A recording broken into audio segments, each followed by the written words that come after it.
What up? What up? What up? What up? What's going on, man? I think this dude on vacation. I'm not sure. I know this dude free.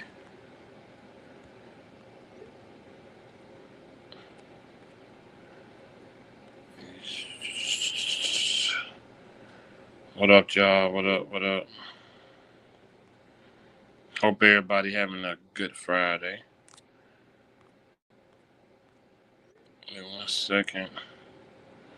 Trying to get myself together.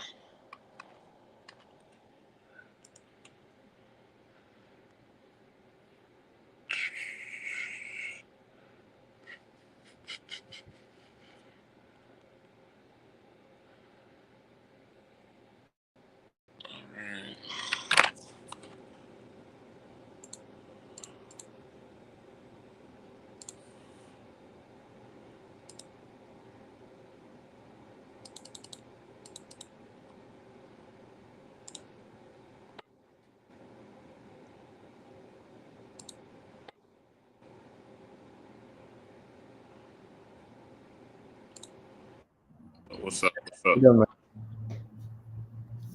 I'm good, man. How are you, man? All good, brother. That's good. How was your day, man? Man, everything's good, man. Just same old, same old. Just work, same old. Just a little bit tired, but I'm good. How about you? Same. A little bit tired, but gotta get the Yeah. show out. Do these little questions. hmm Are you back home? Oh yeah, for sure. Nice. Good. Hell yeah. Yeah, man. Things are moving along for I going out of town to shoot to my crew and I are going to be filming October 1st. We're trying to go for. So That's cool. yeah, so I may or may not be in available to do the shows. Then we'll see. Well, I'll have to see as far as the production dates and stuff like that are concerned. But yeah, no, things are moving along good for me, man.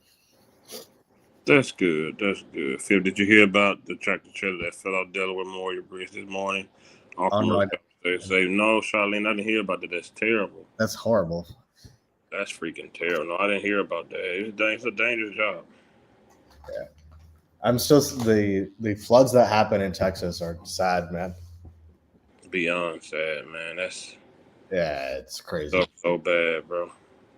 Yeah, I hate that, man. Like, she. yeah. It was the same thing with the fires that happened out here earlier this year, man. It's just Right, right. these natural disasters, man, are always sad. They are, bro. So many people, so many lives being affected. That's the thing. I I hope people have flood insurance because people in California did not have fire insurance, so they had to pay full out of pocket. A lot of people I knew had to pay full out of pocket when their houses got burned down and stuff. So it was crazy. I hate that, man. Yeah.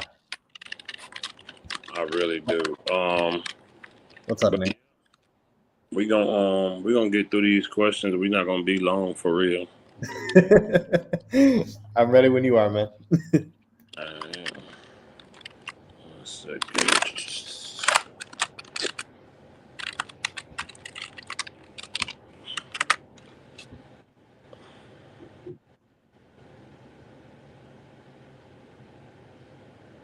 Yeah. Mhm. We say, wow. What's up, Nick Dog? What's up? What's What's up? up, What's up? Nate? Salute to the chat for sure. Yeah. Salute to the chat. Um, hmm but yeah, Man, I haven't kept in touch with football at all this week, man. oh no, me either. I haven't either. Honestly, unless we do unless we do the shows, I'm so busy that I'm just not even keeping track of it across the board. Honestly, it's the same shit every week at this point. I mean, when training camp starts, when 2 weeks? I think so, dude. I think so. Yeah, I have not kept track to the point where I don't even know. I say I don't even be like.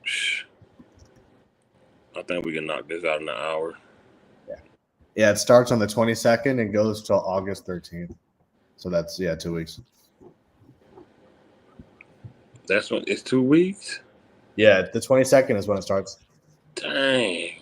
Yeah, so the 22nd to August 13th. That's when it starts. Sheesh. Yeah, man, this year's going by fucking fast. It's crazy. That is insane. What's up, Teflon? So what's up, Teflon? What it do? What it do? I'm still waiting for Michael to be extended. Yeah. Yeah. Yeah. They're going to drag it out, man. They do that with every contract. They'll probably drag it out until the day of the game before the opening. It's so stupid. It's so stupid to do. Yeah, I don't know. I mean, because last year when the whole thing with Dak's extension was going on in the offseason, Jerry basically said, I can pay them whenever I want to pay them. And it's no crime. He essentially said it's no crime to make the players wait, essentially is what he said. Something along that line. So, I don't know. It's stupid shit. Just ridiculous. It's stupid, right? I don't know. I mean, it's good because I think a reporter asked him, I think it was Stephen A. Smith who asked him, actually. He was like, why are you waiting to pay these fucking guys? And he's like, I can, so why not? It was like, wow. Wow. Yeah. But that tells a lot, man. I mean, he overpays for that reason only. He could have gotten most of our players for way less money if he just paid them, beforehand or whatever. But I don't know. Plus, I think Stephen Jones he milks these things out too, man. Stephen is the most arrogant guy, man. I just cannot stand him. I think Jerry's egotistical, but I mean, Jerry's egotistical, but Steven is egotistical and cocky, so it's the fucking worst combination. I know, right? It's nuts. That guy thinks he's such hot shit. It's annoying. He thinks we're idiots, man. Straight up. Steven thinks we're straight up idiots. Jerry is just like, you know what, fuck it, whether they think. Regardless of what the fans think. But Steven just flat out, because he talks like we're fucking stupid, saying shit like as if we're not going to know what's up. I don't know. I don't know, man. Yeah, it's frustrating. There was no reason to pay. I mean, because you remember just a couple of years ago when Dak's first big payday was up, the people were talking about $25 million would have been a hefty contract for him at that time. And now this dude's being paid $60 million. So like it's crazy to think. In another 2-3 years, $80 million is going to be a norm for a quarterback. That's ridiculous. I mean, more power to him, I guess, but I mean, that's the norm of the salary cap in 2 years is $80 million per contract. That's crazy. It's so ridiculous. Yeah, it really is. But yeah, man, they're gonna make Micah wait, man. They're gonna drag it out for headlines. I don't know. Yeah. They do it with every big player. That's what annoys me. They did it with CD. They did it with Dak. I mean, Jalen Smith too, for that matter. It's just, I don't know. So, I mean, they'll pay him. They'll probably pay him $40 million. That's my guess. Oh, Jesus. I think they're going to pay him for between. You think so? You don't think so? 40? What if you were to guess? What do you think? Because I mean, Micah said that he's going to think about it. If they wait it out, what are they going to pay him? They're going to basically pay him top of the market if they're going to make him wait it out. So now I don't know. What do you think? You don't think you'll be paid that much? I don't think so. What you think? What 30? I don't think 40. I'm thinking you're looking at about $34 million. I mean, that's fair. I just think, I mean, I don't know why Micah would take anything less, to be completely honest. It's like, even if I was in this position, it's like, why would you? Because the Cowboys have a habit of doing this, man. Like, they have a habit of waiting and then, bad mouthing the players, and then all of a sudden they cave at the very end and give them big contracts. They do it with every player almost. So why would Micah take less? I think that would be stupid on his part to do it, to be honest. If I was in his position, fuck, I'm going to take all the bag I want. Because they're going to do it regardless, I think. Yeah. Well, I won't be shocked. I won't be shocked at all, man. Yeah, I think they're gonna break the bank for him, man. I Jeez. mean, it's gonna be a problem, I think, in terms of his play. But I mean, I don't think. Yeah, shout out to Champs having 30 sacks and fucking 5 picks. I don't think that'll happen, but but I think they're gonna. I think he's gonna get paid. If not with the Cowboys, with someone else, they're gonna pay him top of the market somewhere. He's gonna get paid that much. Yeah. So. You ready to get through these questions? Oh yeah. All right, cool. First question. I hate for guys to come on late because I really just want to get it out to everybody now. But if not, I don't care. I just missed it. All right. First question. Uh-huh. Do you think Jerry Jones is an undercover racist? Undercover racist? I guess. I mean, honestly, yeah. Why not? Right. He is. He honestly is. Come on now. I think he's an undercover racist. I do. Yeah, no, I think so. That's a funny question. That took me off guard. I know, right? I know. But no, I think so, man. Just go through the history of what he says and does, man. There's also I was not really want to talk about this, but the whole kneeling thing, when he basically threatened the players to right.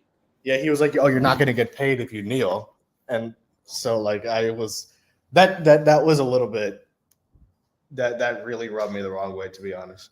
Me too. Yeah, I think so too. All right. Second question. I know I caught you off guard with that one. It's all good. It's funny. Right. Second question is, if Dak Prescott doesn't win a Super Bowl, will it always bother him, or does his $300+ million he made his career help him get over it pretty fast? Well, he'll get over it, but I don't think it's strictly because of the money. And what I mean is, see, the thing about making a lot of money, it's not as simple as, and this is the reason that I go back and forth with a lot of people when they say, "Oh, he flipped because of his contract." That's not entirely accurate. It's money is a factor in it, sure, but all money does is enhance who you are and what your goals are, right? So that's all it really does. It's a tangible factor. So it's not all of a sudden. So him becoming a complacent player, that was always in him. It just got exacerbated because he got 60 M's or whatever it is, right? So in terms of him making a Super Bowl, it's the same thing I think that applies to that. I don't think you can simply just say, "Oh, he's getting paid $300 million. He's going to become complacent." Sure, to an extent, but that's not the sole reason.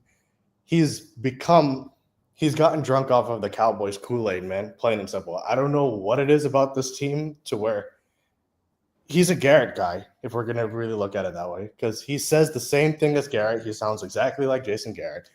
So I don't know. It's just, I think just for him as a player, regardless of contract, he's fine. He's happy. He'll go home. He knows he walks down the street in Dallas. He can't walk 2 feet without being a celebrity in Dallas. Right. So he's comfortable, and he knows that regardless of what happens, he's set. He's fine. You know what I mean? So I think he'll say now, "Oh, I want to make a Super Bowl," and all that shit, as if he's not said it for 10 years. But I don't. Regardless of what happens, I think he'll go to bed, man. He's building his new house. He has a new daughter. He's set, man. I agree with you. I agree 100%. He said, I think initially it'll be like, damn, I ain't get one. But when you look at his bank account, you're like, well, had a good career. So, and you can't tell I don't care who you are. It's hard to tell a person that's going to make the money he's made and going to continue to make that. They didn't have a good career regardless or not. They had if they won a Super Bowl. So in his head, by his bank account, he's going to say he had a good career. And it's also because of the way he's treated in Dallas. That's I think that because he's treated like he's won a championship. The fan base, we're the minority, right? Where we only we call him out, but 95% of the fan base loves him. He's still the top 2-3 sold jersey in the NFL. So, Right. I mean, I think he'll be he'll be set, man, because the fans will have an excuse for him. Jerry will have an excuse for him. So he'll be set, man. Right. Yeah. Toba just isn't consistent enough. He's a wasted roster spot. That guy. Yeah, he just not consistent. He said he was here to change stuff in Dallas, and they ain't changed a damn thing. They all say that, man. Micah said the same thing. We can go down the list. It's crazy. They get some spell on them when they get to this team. It's crazy. Okay, cool. Next question. Mm-hmm. Will DeMarcus Lawrence retire a Dallas Cowboy? No, I don't think so. I don't think so, man. The way he's absolutely shit on the team in the Seahawks interview, I don't think he's gonna. That's a good question, though. Now that I'm thinking about it right now. I mean, my first reaction is no, but would I be surprised? Not really either. So I'm kind of a bit torn on it, to be honest with you. I don't know. That's a tough question. That's a good question. What do you think? I think Jerry forgives, and I think he might let. I just saw today they said Zeke gonna retire a Cowboy. Who gives a shit? Oh, of course Zeke's gonna retire a Cowboy. No other team wants him, man. Facts. Yeah, he's done. He's washed, man. Let me see. Next question. Mm-hmm. Let me see.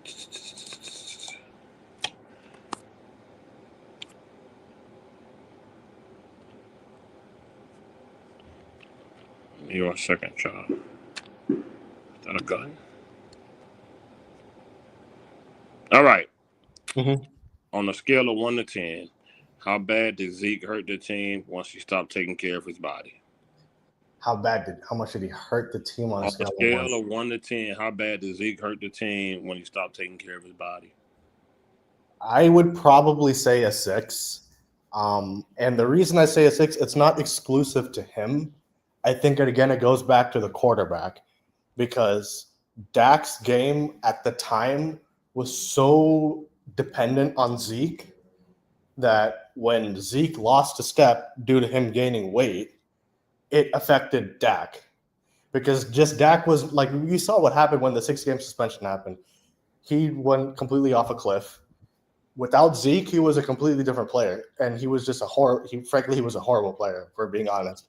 So I think Zeke's way, I mean, it wasn't like he was, it took a while for him, obviously, to like completely lose all of his steps to where he's getting 20, 30 yards a game. But when he gained weight, I think he gained weight because even in his second season, he gained weight. And, the whole contract thing, the whole suspension thing that happened and all that stuff. So I think because it affected Dak to such a substantial degree, I think it hurt the team in that respect. So I would say because of that, I would probably say like a 6-ish, 6 to a 7, something to that effect. I'm gonna say an 8. An 8. Wow. Okay. I'm gonna say an 8 because he was the engine. Our success was based upon his success. Right. Yeah. Sure. The better Zeke played, the better he ran, the more yards he gained, the bigger opportunity we had at winning, the less Dak had to throw. And if Zeke had an off night, the team was pretty much done. Right. Exactly. Yeah. For sure. So I'm gonna say an 8, just because our team, it was based just around Zeke. Yeah. No, I think that's fine. Our winning record and all that, Zeke, man, our team was based around Zeke. So yeah, I'm gonna say an 8. No, I think that's fair. Yeah. I'm gonna give it an 8. Let me see what the chat says. One of the victims, Texas flood, was a young family member, Kansas City chief owner. Fucking family now. That's so bad. Oh man, yeah, so many people have lost their lives in it, man. It's sad. Oh, have mercy. Yeah, man. Jeff Lawrence said Miles Sanders or Javonte Williams don't excite me at all. I think those are wasted signings. They probably keep Javonte. I don't see Miles Sanders making the team. Yeah, I don't see. People are so hyped up with Miles Sanders because he was an Eagle. I just don't see the. I don't get that though. Yeah, I don't get it either. What does that mean? Yeah, he was. okay with the Eagles. He had, I think the problem is because Miles Sanders had 1 or 2 games versus the Cowboys where he fucking tore them apart. I think the fan base is just reacting off of that because they're reactionary. I don't know. But I think he's a wasted roster spot. I agree. Yeah. It's All I right. just don't see anything with him. Next question. Who Uh, had a better team and better success as head coach? Mike McCarthy or Jason Garrett? I'll read well, that again. Who had a better team and better success as a head coach for the Cowboys? Mike McCarthy or Jason Garrett? better team is easily And McCarthy. better success. Yeah. Better team, I think, is McCarthy. I also think, I mean, if we're really looking at it from an object, the success is technically the same because we never got out of both of their tenures capped at the divisional round. Mm-hmm. But if you're, but I do think, I mean, just because of the 12-5 regular seasons, I'm going to say McCarthy. Mm-hmm. But I just don't, I just think it was McCarthy and Garrett to me were no different. It was just the regular seasons were better. So that was it for me. But easily, McCarthy, I think, had the better team. 3 straight seasons in a row, we had 9 All Pros. Uh, So I don't think it's a comparison. I agree. I'm with you. Like you said, what is the success when neither one of them got anywhere? McCarthy definitely had better team, but neither one was really successful because they didn't win nothing. Yep. So I definitely agree with you on that one. All right, number 6. If you need a touchdown and you're in the red zone, which 88 you choosing? Dez, Irvin, or Lamb? Oh fuck. Mm-hmm. You and me, Dez is my favorite receiver for both, but I gotta go still playmaker, man. He's to me the GOAT receiver for the Cowboys. So I mean, Dez is my favorite receiver. I know he is yours too, but I mean, you can't go wrong with Dez either because of I mean, he was elite in the fucking red zone, but I think playmaker to me just because he was the greatest Cowboy in my opinion. Okay. Yeah, Josh, I'm gonna go Dez just because of what he was able to do in the red zone. Yeah, you can't go wrong with that His either. vertical, his bully ball, and he was just a red. Yeah, exactly, Nate. That red zone Dez was just. Oh no, yeah. He was a monster over there for sure. You Yeah. can't go wrong with either one. Right. Yeah. All right. The next one. If you need a third down stop to end the game, who you choose? Michael Parsons, Michael Parsons, DeMarcus Ware, Spencer, or Lawrence. You need a third down stop to end the game. So you got Micah, you got D Law. Who are the other two? Spencer Uh-huh. and DeMarcus Ware. It's a tough one. I'd probably say D Ware. Um, That's a tough one. I'm trying to think about this one. I wouldn't say Micah because in the clutch, I just don't see him producing in the clutch. So for as talented as he is, that's out the window for me. D Okay. Law. Is it pass or run? It's a pass, Nate Dog. Yeah. Oh, that's a good question too. D Law, to be honest, on third down, the only thing I really saw from him was this Lions playoff game in the clutch, so I wouldn't say him either. I'd probably say D Ware, but that's a tough one for me. What do you think? Um, in the pass, I'm gonna go with DeMarcus Ware. Yeah. Remember when they call him Florida Baby Dez? Oh yeah, good time. Number 8. If Jimmy Johnson Mm. doesn't have the roster he had in the 90s, is he a Super Bowl coach? Absolutely, I think he does. See, of course, Jimmy Johnson had a Hall of Fame roster. You can't dispute that, of course. But Jimmy Johnson was an elite head coach, man. The way that he ran the team, the discipline that he instilled in his. The thing is, you listen to any player, regardless of how good or great, and those are all Hall of Fame players, they respect him. They like him. They may not have liked certain things when they played, but all of his players respect him across the board. And you want to play for a coach like that. So I think because of that, he'll absolutely be a Hall of Famer. And he'll win Super Bowls with any team he was on. I just think he was that kind of a coach where players wanted to play for that guy. So absolutely, he would have won championships. All right, number 9. Okay, without Jimmy, does this team have the success they had in the 90s? That's a tough question. I don't know. I mean, they were so talented. It's hard for me to say no, but at the same time, it's like I just said, he was such a great coach that I can't. Man, that's tough, man. I don't know. What do you think? That's a tough one. Um, I would probably say they don't win, but geez, that's a tough I one. think they get one. They might get one. Yeah, you might be right. Yeah. Just because of the talent on both sides of the ball. I think they get one. Yeah. They had talent at every dang on position. Yeah, and I mean they're all Hall of fucking Famers. So I mean they're all Hall of Famers. So yeah, you're right. They'll get one. Yeah, you're right. Yep. And the last question is, have you ever? I mean, no. I said, have you legitimately ever wanted to give up on this team? And if so, how close were you, and what was the tipping point? Well, give it up on this team. It's a matter. I give up Like, just stop completely. being a fan, period. No. I would never. Never to the point where I'm just like, oh, I'm never going to be a Cowboy fan. Nothing to that extent. But it's.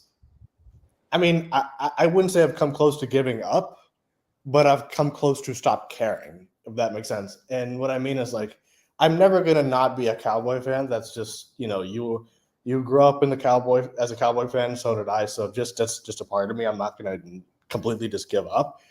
But in terms of me, when I say I stopped caring, I mean with the level of passion that I used to care. I used to be a lot like I used to be a lot like 80 and stuff, screaming at the TVs and shit.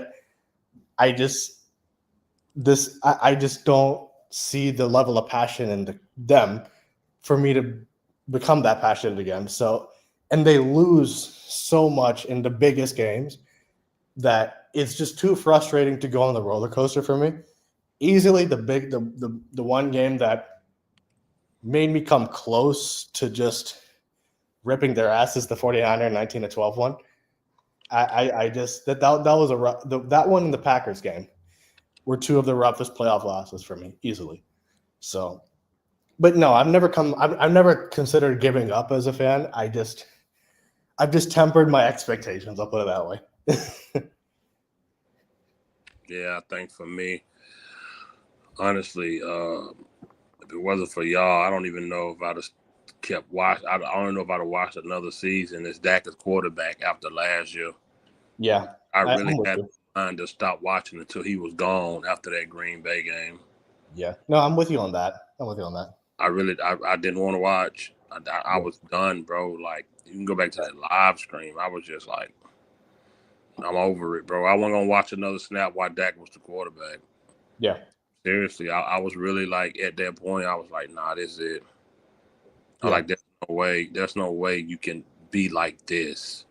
Yeah. There's no way and I took up for dude the whole year. I was like, and watching him play, knowing what Jerry had did, and Yeah. knowing Jerry was gonna sign him. Mm-hmm. You know what I'm saying? I was like, this is it. I'm not watching another snap long as Dak Prescott is the quarterback. I was over it, bro. Yeah. And to be honest, I was like that. I mean, I was like that too, even last year. I missed half of the games last year, and I didn't even give a fuck. But yeah, I don't know. What's up, Corner? Corner, what's up? What's going on, you guys? How you doing, man? I'm doing fantastic. That's good. All right, man. I'm gonna give you these questions since you missed all 10 of them.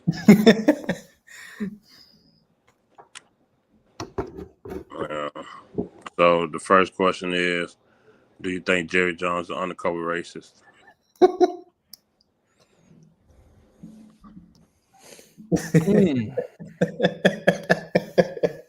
Undercovers. I mean, that kind of narrows it down. I mean, if you look at his history, they had an 85-year-old photo of him watching the first young female stepping into a white school. Mm-hmm. and he was in the background.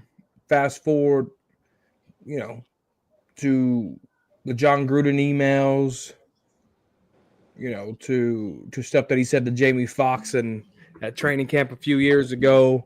But then you look at the actions, right? Jerry has put his neck out a lot for minority players. I mean, granted, that's the most ethnicity that plays for the NFL. I don't know if he's a racist, but he does do some questionable things. Right. But he does a lot of good things as well to back it up. So I'm going to say no. Okay. Mm-hmm. All right, number 2. If Dak Prescott doesn't win a Super Bowl, will it always bother him, or will his $300 million plus make him get over it pretty fast? Oh, Tony Romo's over it. Dak ain't no different. Honestly. Mm-hmm. Facts. Agreed on that. Number 3, will DeMarcus Lawrence retire Dallas Cowboy? Yes. 1-day contract already on Jerry's desk. Yeah. Number 4, on a scale of 1 to 10, how bad does Zeke hurt the team once he stopped taking care of his body? 10. Yeah, I Wow. said 8. Yeah. Wow. Yeah. All right, number 5, who had a better team and better success as a head coach of the Cowboys, McCarthy or Jason Garrett? Jason Garrett. No. I answered that too fast. Mike McCarthy. All right. Agreed. Yeah. We all agree with that one. Number 6, if you need a touchdown, which 88 in the red zone, who you choosing? Dez, Michael Irvin, or CeeDee Lamb? Dez Bryant. Yes, sir. Yes, sir. Number 7, if you need a third down stop to end the game, who you choosing? Spencer, Lawrence, Ware, or Parsons? Ware. Mm-hmm. Same answer I had. If number 8, if Jimmy Johnson doesn't have this roster, will he still win a Super Bowl in the 90s? No. Ooh. Really? Number 9, without Jimmy Johnson, does this team have the success they had in the 90s? They might have one Super Bowl. That's what I said. I said 1. Yeah. Number 10, have you legitimately ever wanted to give up on this team? If so, how close were you, and when was it? I can't see him giving up. No, never. I'll tell you this. I've only turned the TV off one time watching the game. And so I turned the TV off. I walked to the kitchen, grabbed me a water, walked back and turned it back on. Which game? Which game was this? Do you remember? I think it was a Philly game a few years ago when Dak choked against Nick Foles. Oh, yeah. I just, and people ask me, Mike, how do you sit here and watch the ass beating? I have to. It's a part of your DNA, man. Yeah. How to watch my siblings get beat. Got to watch my team get beat too. No different. Mm-hmm. Okay. Yeah, so we pretty much had a lot of the same answers. Why would you choose Ware over the other 3 guys I named? It was Anthony Spencer, Parsons, and who? Lawrence. DeMarcus Lawrence. Oh, because Ware, man, he had the little. This is the pass. This is a pass play, not a run. By the way, this is a pass play, not a run. Shit, I gotta take this. All right, bro. All right, man. Now, those are some good questions, man. The first one still has me laughing. Yeah, I think for me, the 2 that kind of like I was on the fence about was, does Jimmy have his success without the roster, and does the roster have their success without Jimmy? That was like, that's a tough one. Yeah. No, that's definitely tough. That's a good question, honestly. Yeah. Right. Yeah. No, I mean, I think it's tough to say, man. Golly, that's really tough to say. Right. Yeah. So I don't know. Not 80. Corner immediately answered. He said Jimmy don't have the success without the team. Yeah, I mean, I think he would, depending on who he would have. That's the only thing. I mean, of course, you have to have some talent, but yeah, that's tough, man. Golly, yeah, it's an interesting thought, but I think he would have gotten one, or I think he would have gotten one. It would obviously have to depend on who he has. Of course, he can't have fucking bums and win, but yeah, I think he would have one. Right. I say one. Yeah, I think. I mean, it would have won for both ways. I think is completely fair. Yeah.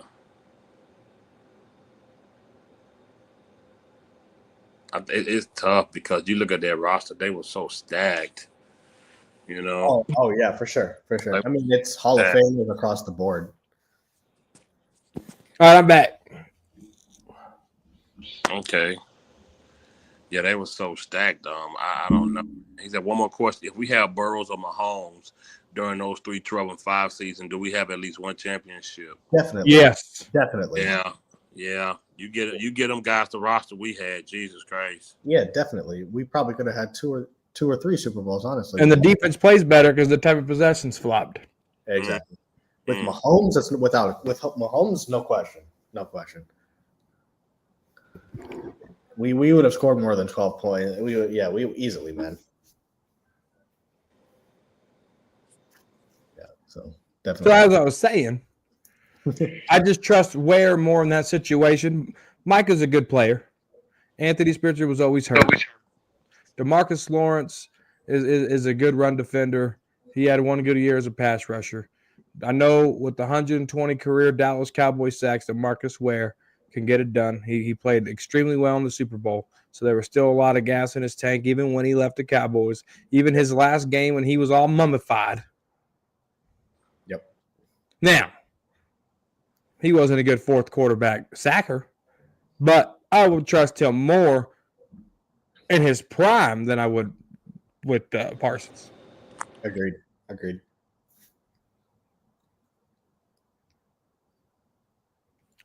Fifth must got a $40 hollow loaded. Or he's asleep. One or the other. Probably yours is more accurate one, to be honest.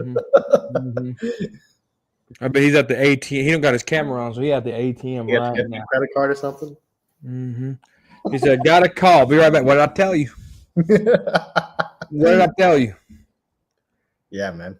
$40 holla in full effect. He's setting up the time. He's setting up the place, and he's setting up. Oh boy, he'll be into the stream in 1 hour. Well, hey man, a man's got to do what a man's got to do. You know what I mean? Like, he's got to do what he's got to do, man. Yep. 3-4 defense with Ware says 1980 in the house. What's up, everybody? What's up, everybody? Shit.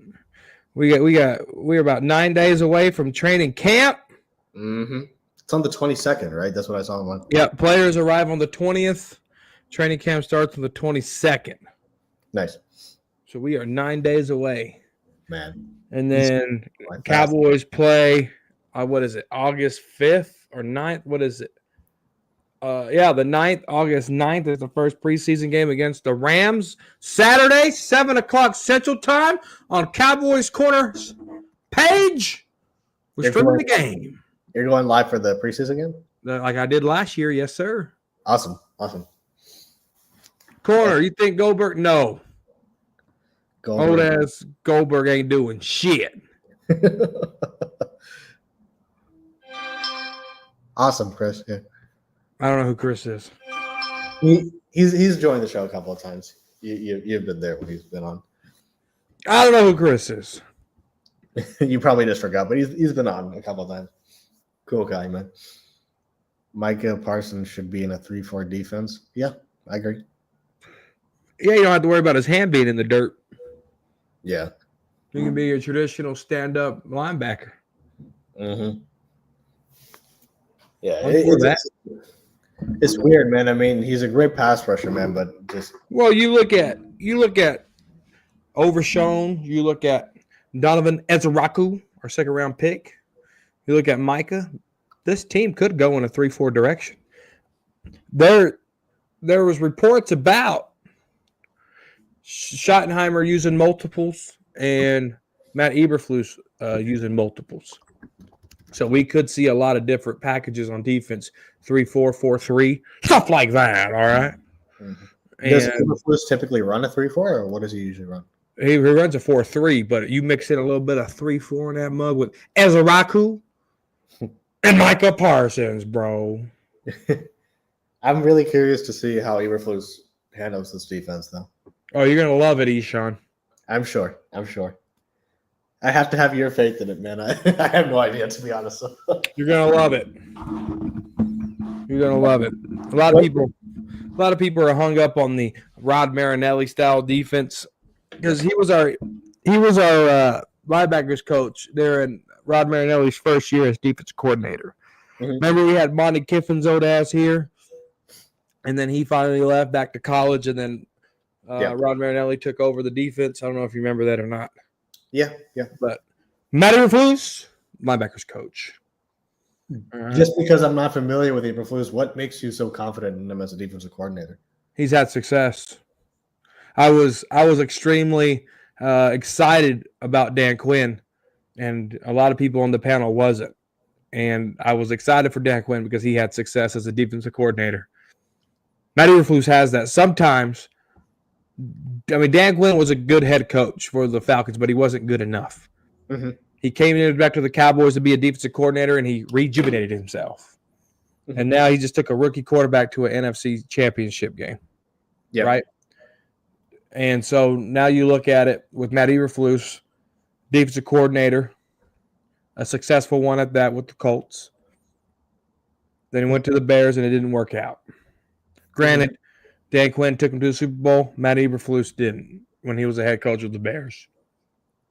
But he had success as a coordinator.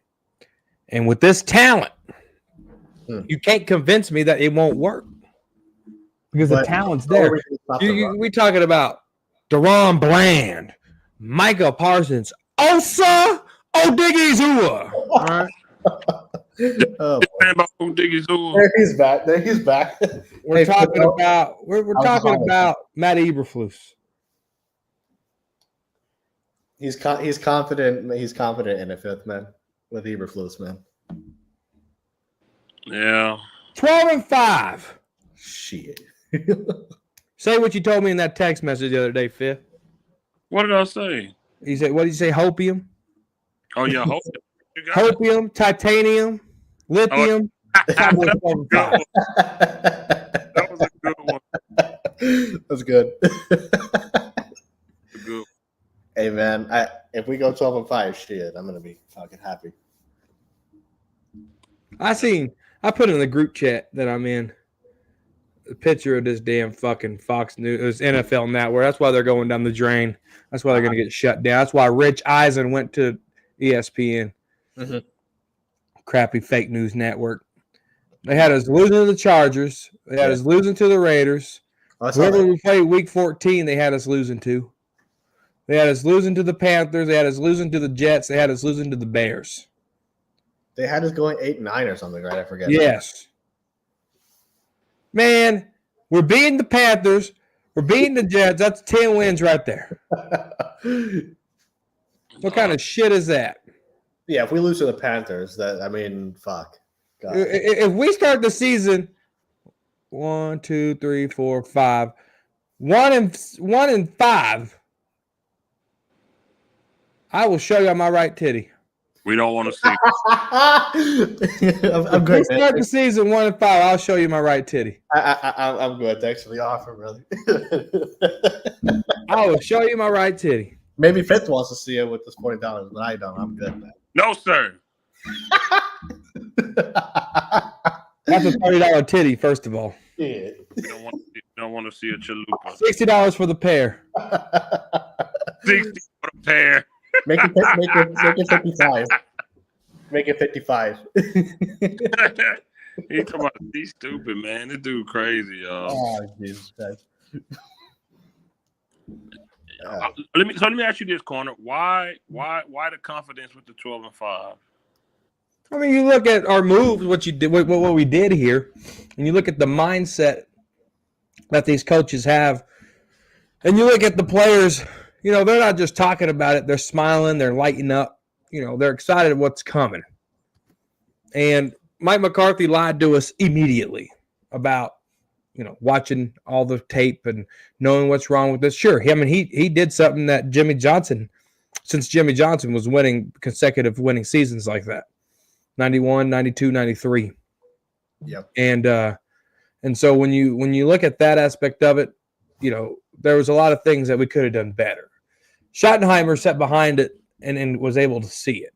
Jerry Jones told us that Schottenheimer was always in disagreement sometimes, not always, sometimes in disagreement with Mike McCarthy on game planning and setting shit up. You know, Mike McCarthy was more GPS, right?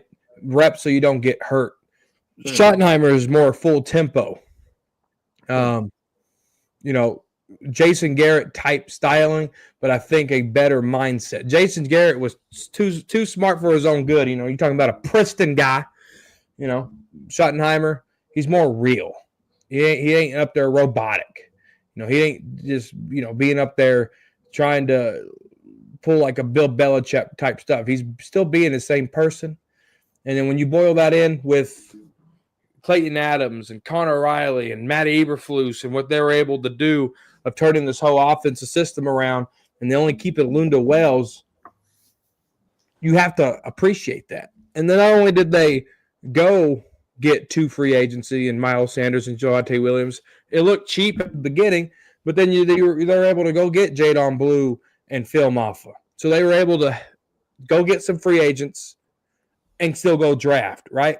Last year, what did they do? They got free agents and they never drafted. And so that's a whole different deal. And then, you know, they talk about running the ball game and being physical. They got a guy like Tyler Booker. They're putting their money where their mouth is, long story short. The only thing they haven't done yet is replaced Mozzie. And maybe they did with these later draft picks. Maybe they did. I don't know. And, you know, corner, defensive tackle in between Micah and Oso Digizoo. Big question marks there. But I think this team is talented enough not to overcome the running game in a sense, because that's very important. They have to learn how to stop that. But for the running game, we could say that they didn't get a defensive tackle. They got Kenneth Murray Jr. He's a run-stopping linebacker. They got Jack Sandburn. He's a run-stopping linebacker. Mm-hmm. So, you know, they did identify some things that help go get, you know, these pieces to stop that run game. Has it been enough? We'll see. I mean, we got training camp here in, 12 days.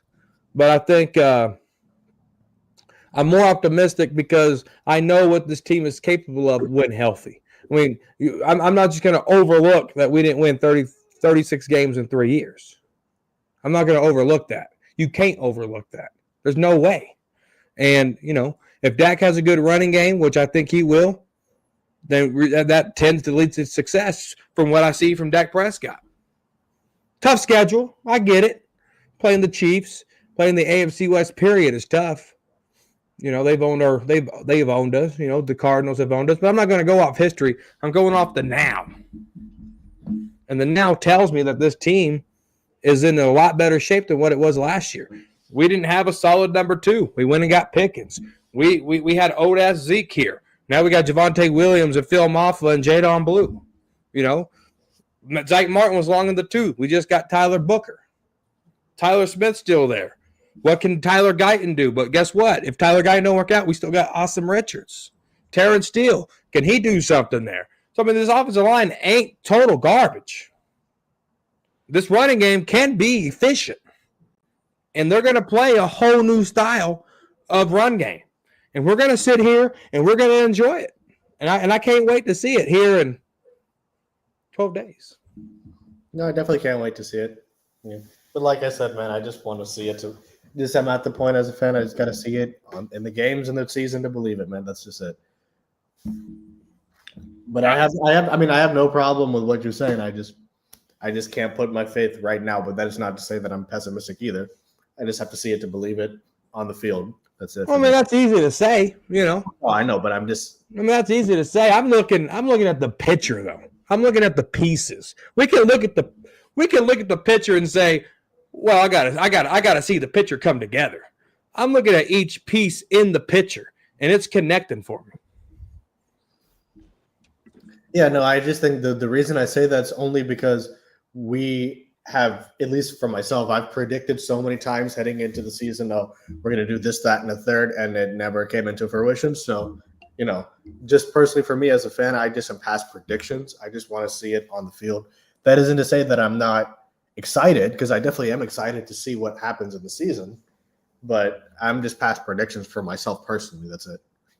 All right. So Nate Dogg said Jason Garrett had a good run game. Where did that get us? Statistically, Tony Romo had the best year of his career because of a good run game. We were one catch away. We were one catch, no catch away from doing big things that year.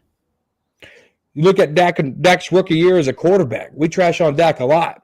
Because of a run game, Dak Prescott had the best rookie year in a really long time at that time.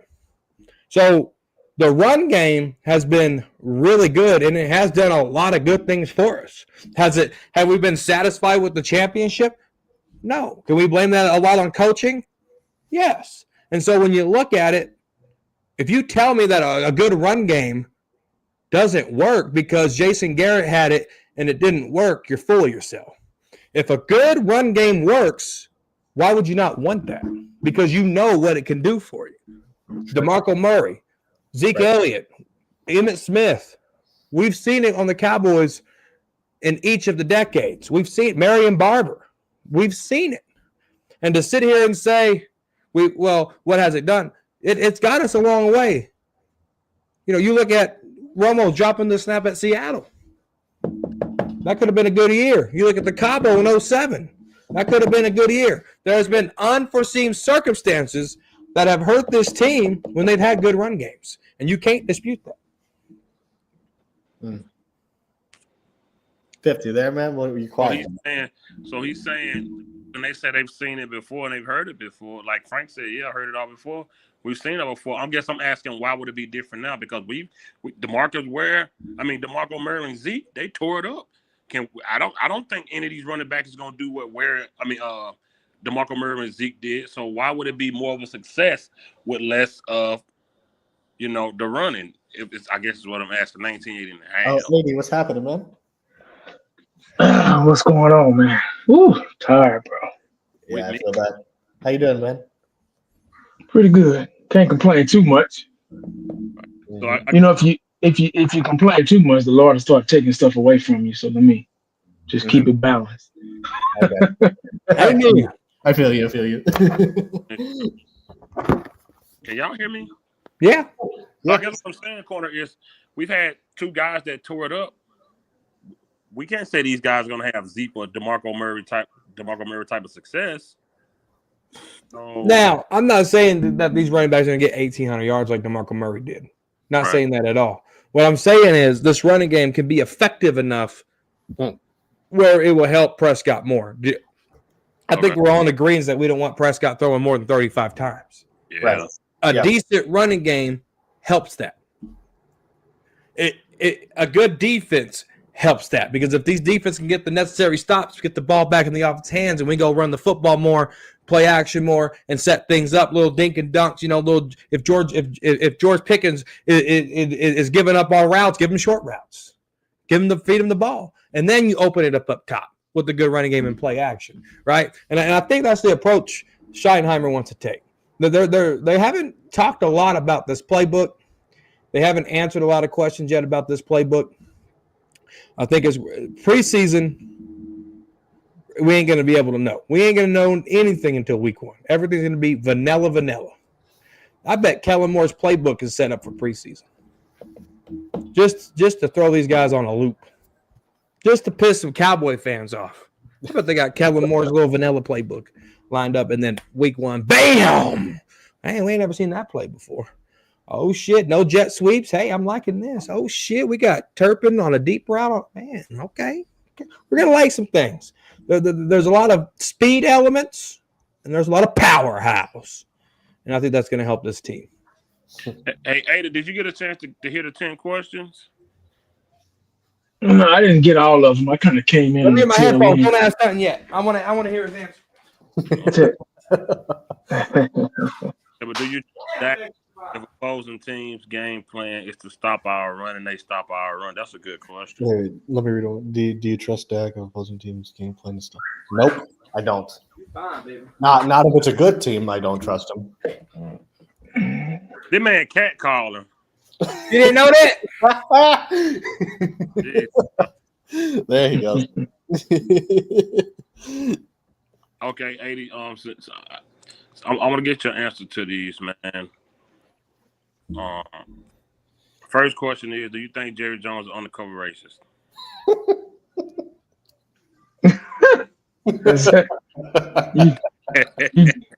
you jiving me, right?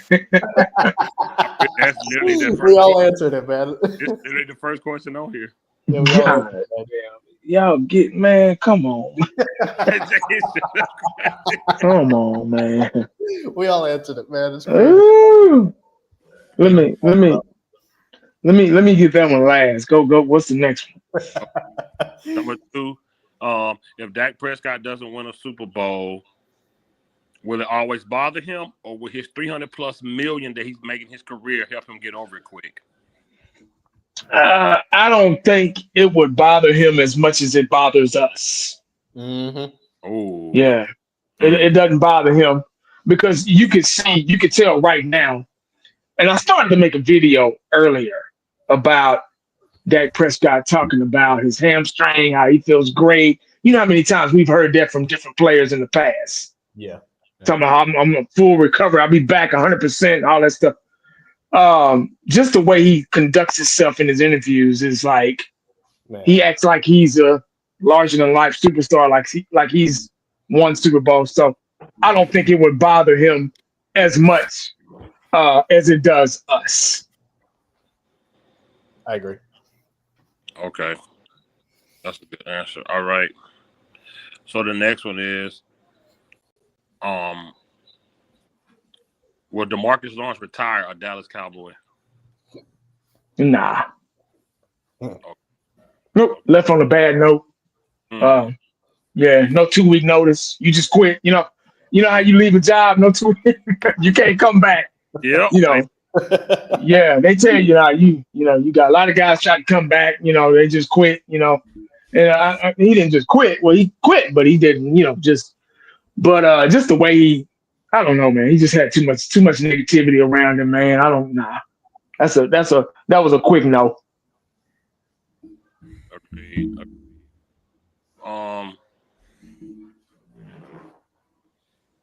Let's see. Next one is, on a scale of 1 to 10, how bad did Zeke hurt the team once he stopped taking care of his body? That's a great question. I'm gonna say, to me, I'm gonna say somewhere around a 7 or an 8. Yeah, I'm gonna say somewhere around a 7 or 8 because you need a run game, and him not taking care of himself kind of really, really took about 2 or 3 steps back. So, yeah, I'm gonna say about an 8. Kind of hurt the team. Okay, cool. Because I'm still old school. I'm like run first and then pass. I'm one of those type of guys. So that was really a blow when losing that running back, especially that quarterback like Dak Prescott, who needs a running back, who needs a bell cow, a superstar running back like Zeke was, or like Emmett was, or DeMarco Murray, guys like that. It really hurt him. You could tell it really hurt him. Still hurting him to this day. Yep. Okay. I had that at 8 too. The next one is who had a better team and better success as head coach of the Cowboys, McCarthy or Garrett? Oh, Garrett. Oh, really? Wow. I think Garrett did. Okay.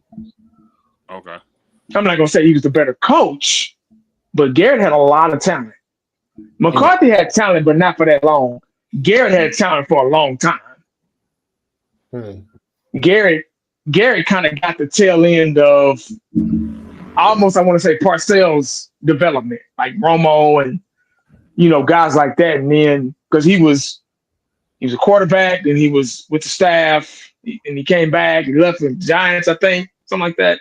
And he came back, and I want to say Garrett. I mean, he had the Dez, he had the Witten. I'm talking about prime offensive line, and everybody in their prime. Right. Yeah. If you think about it like that, when everybody was young and new, Garrett had all that then. That 14 and 16, those 2 years were Super Bowl teams. Right. Those were Super Bowl years for us. Should have been. But and Garrett was there in the midst of all that. See, McCarthy got kind of the leftovers. I mean, we had Coop and guys here and there, but nah, man, I think Garrett had it. Garrett had a better chance to win a Super Bowl. Okay. Oh, you right about the he did have that O line in their prime. He did. In their prime. Yeah. He had all them guys in their prime. Yeah. All right. The all line's a great point. Okay, the next one is you're in the red zone, you need a touchdown. Who you choosing? Lamb, Dez, Michael Irvin? Dez. Dez. Let me ask you this. With Irvin success of who he was, and with Lamb climbing, why would you choose Dez in the red zone for that? Dez was just a monster, man. I mean, one guy couldn't contain him. It took. There's footage of two guys guarding, two corners guarding Dez Bryant. Dez was that strong and that effective and that athletically sound of a wide receiver that he needed. Not all the time. I'm just saying there were times where, especially in the red zone, a short yardage to get that first down. When you pass the ball instead of run it, you got a beast of a receiver. There were a lot of times we passed the ball to Dez just to get a first down.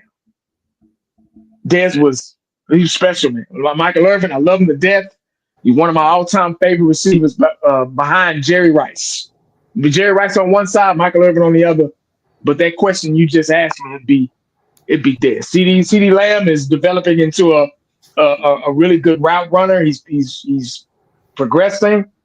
I would really like to see more of him on the outside. Has improved the outside instead of moving around. He's a move around guy. He's not a 100% outside guy like Megatron, like Randy Moss, like Jerry Rice, like Michael Irvin. So he's still got a lot to prove. So I can't put him in any category just yet because he's still playing and he's still young. Michael Irvin's got 3 Super Bowl rings. One of the all-time greats, Hall of Famer. I mean, shit, he's one of the best that ever played the game. But physicality, Dez is more athletic than Michael Irvin was. Just being realistic. Yeah, you're right. And I watched from the sideline. I watched him practice. Irvin was a monster too. Irvin had a knack to get open. Him and Dion used to go at it. They used to go head up with each other. And Dion had hard times with Irvin sometimes. Yeah. But I'm sorry, but Dez, man. Yeah, my bad. Good, you're good. Okay, next question. It's third down. This stop wins the game. It's a pass. Who you choosing? DeMarcus Ware, Anthony Spencer, Michael Parsons, or DeMarcus Lawrence? Probably D Ware. Yeah, D Ware. D Ware is a real linebacker. I mean, has the size. D Ware was something. He was special, man. I think D Ware was probably one of the most consistent. And D Ware showed up when we needed him, at times. So he didn't quit. He didn't give up. He didn't walk off the field, And Michael Parsons still has a lot to prove too. Still got a lot of football left in him. So. Shout out to the Super Chat. He said Jason Garrett was a passenger during his coaching tenure with us. We didn't win games because of the clapper. We won games in spite of the clapper. I think that was with McCarthy too. Yeah. No, Yeah. Only thing I give McCarthy credit for, early on, he started to play Dak to his benefit and to his ability. He did that. Garrett tried to turn Dak into something else. McCarthy only stepped away from that his last year, and Jerry Jones said, "No, sir, go back." Yep. But McCarthy played Dak to his ability way better than Jason Garrett did. Yeah, he did. Yeah. McCarthy did a better job with Dak than Garrett. I don't know what Garrett was thinking. Agreed. Next question, 80. If Jimmy Johnson doesn't have this roster in the 90s, is he a Super Bowl coach? Damn, that's a tough one. Yeah. Man.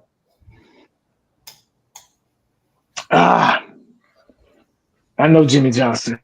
I know Jimmy. Jimmy's. I was scared of Jimmy. Mm-hmm. Yeah, I was scared of Jimmy. I didn't even play for the Cowboys, but I was scared of him. Wow. His presence alone, his psychology, his leadership, his discipline can win championships. But he said it himself. He had the talent. I think he probably could have it probably would have taken some time if he would have stuck around. If he wouldn't have had Emmett and Irvin, those guys, he probably could have won maybe one. Yeah. Maybe one. But nah, you got to have, man, that was peanut butter and jelly right there. With those guys, man. I mean, that they built that team from the ground up, and then when they went and got Charles Haley, they put the icing on the cake right there from San Fran, from Frisco. So, yeah, he probably would have got one, maybe two, maybe. But with what they did, the Great Train Robbery, at that time, it was perfect timing. What they did, and then the talent that they brought in, the talent they drafted. Like I say, they built that team from the ground up. They put the fertilizer down. They watered it every day and got that grass growing quick. And they were very successful. So, yeah, I don't know. He might not have had the same success right away, but eventually he would have got it. Eventually. Yeah. Okay. Next question is, does this team win Super Bowls without Jimmy and any other team from the 90s until they all were gone? Would they win one without Jimmy? Well, I mean, they did, but without his influence, period. Not the Switzer, without his influence, period. Yeah. See, that was still Jimmy's influence in 94, 95. Mm-hmm. That was Jimmy's team. That was his influence. They still kind of had that discipline, those morals, that guidance. They still had some aces in the deck, even though they were aging at the time. They were still able to get together and win a Super Bowl. No, I've seen great players on the same team before, and it didn't work. They probably wouldn't. I don't know. It's tough. Woo, that's a tough one. Yeah, I don't want to say no. I want to say no, but that's tough, man. But I don't think so. I don't think so. I'm gonna go ahead. No, I'm gonna go ahead and say no. Fuck it. I'm gonna go ahead and say no. I'm gonna go ahead and say no, because them guys were all over the place when Jimmy left. You saw how fast. You saw how quick they got out. Michael Irvin with the White House and all that shit. All that was after Jimmy left. I mean, it was probably in the works, but it came out when Jimmy left. They were frustrated behind this shit. They didn't have no discipline and stuff like that. So, yeah. All right, the final question is, has there ever been a moment that you want to give up this team? If so, how close were you, and what was the tipping point? Oh, shit. Y'all know me. I'm so damn passionate. I be wanting to turn that damn TV off every time they fuck around. They losing shit. So, I don't think you can ask me that question, because I be like that every fucking Sunday. Well, not no more, but I was like that. They kind of ripped the passion away from me, sucked the passion out of me a little bit until they can prove otherwise. They'll get that 1980 back. But yeah, I'm like that all the time, man. So shit, man. Yeah. Yep. Okay. I got a question for you. What year after year we lose. You know, the season be over. It always happened. Hell, this past time we didn't even make the playoffs. Period. And you've always been pretty consistent with your videos, with the news. This year you kind of laid low and kind of changed your tone of talking on my live streams and your videos. Like, why the change? What changed for you? No, that's easy. They just it's almost like your kids when they keep messing up in school and just over and over and over and over and over, and they show no signs of getting better or wanting to get better. And I'm not saying my kids, I'm just using it as an example. When you as a parent, when you sense that, it drains you, and you've done all you can do. You've given all the whoopings, the spankings. You've took the PlayStations and stuff away from them. You've even sat down and worked with them yourself. Tutoring, all those things. Counseling, everything that you can think of as a parent, without going to jail. Right. It kind of takes that away. I was very passionate of what I did, every week. Two videos, probably maybe 2 a day, but at least every day I would produce a video because there was signs of life back then. There was signs of life. There was a lifeline. I felt there was a lifeline. I felt they were bringing the good talent in here. We had some talented guys roll through here, man. When Romo crept up on us, man, we man, that was a blessing, but he just couldn't stay in. He couldn't stay healthy, so then the Dak and Zeke combination came through, and the Witten, the best offensive line in football, yada yada yada, and so on and so on. I don't want to take up too much time, but that's just where I'm at. I can't help it. If you show that you don't care all these years, it's been 30 years, and you show those signs that you don't care, I kind of start going along those lines too. Now, I'll always be a Cowboy fan, don't get me wrong, but like I say in my videos, I'm not going to be a fool behind them either. Yeah. You know what I'm saying? And then I don't really give a damn about what people think. I've always been a person where I don't care about being right and all that stuff. I've been there, done that. I'm 40, I'm mid-40, I'm 45, I'll be 45 years old this year. Damn. I ain't got time. I just ain't got that time. I just ain't got that time no more, man. I just, maybe if they get back on track, which is gonna take them a while. It's gonna take them a while. And I've already geared my mind for what's to come. And nobody else sees it, but I see it and I feel it and I sense it. And it's okay. But everybody else has to be okay with that too. And there's a lot of other people that are not okay with that.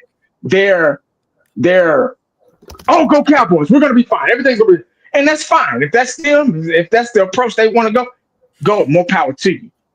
And if I'm wrong, please, that's what I've been waiting on that for 30 years, but that's kind of where I'm at. I mean, I love them. I always love the Cowboys. I was born into it. Y'all know my history with my dad and stuff like that, and my granddad. But I'm patient right now. I'm just being patient, and I'm just waiting my turn. That's all. Just waiting my turn. Okay. I'm getting that pace. I'm trying to get. It's man, that's some real discipline to just keep that same tone, no matter what happens in the team. No matter somebody come on my channel screaming, somebody in your comments, your tone don't change. Boy, that's some real discipline. Jeez. Now, when football season starts, I play football myself, so just seeing the grass and the field, and like Corner said, you just get excited. You get excited, and I get that because we all love football. Yeah. We played football. We played throw up tackle in the backyard. We played whatever it was, we did it. Just tackling and playing football and going outside, whether if it was cold or snowing or whatever. We just like football. We love the sport first. Yeah. And obviously we're Cowboy fans, so we want what's best for them. It's not negative. It's not negative talk. It's just realistic talk. Yeah. And we all on here are respecting people in the comment section are respectable Cowboy fans. Mm-hmm. And I got tired of seeing everybody's hard work go in vain. And including mine. It goes in vain. You know what I'm saying? So, I'm not saying stop what you're doing and, keep making videos. Everybody, I'm going to keep making them, I just don't make them as often. When football season pick back up, I'll start, but and I also the move in this house and all this shit, I ain't got that kind of time no more, man. I just, man, prioritize the money, man. Prioritize the money. Yeah. Congratulations. Yeah, congratulations. On that success. Yeah. Oh shit! Well, we ain't moved yet, but we just, we still working. Nah, man, prioritize what's important first and foremost. Yeah, it's a mentality thing, Fifth, man. You just gotta keep things in perspective. That's it.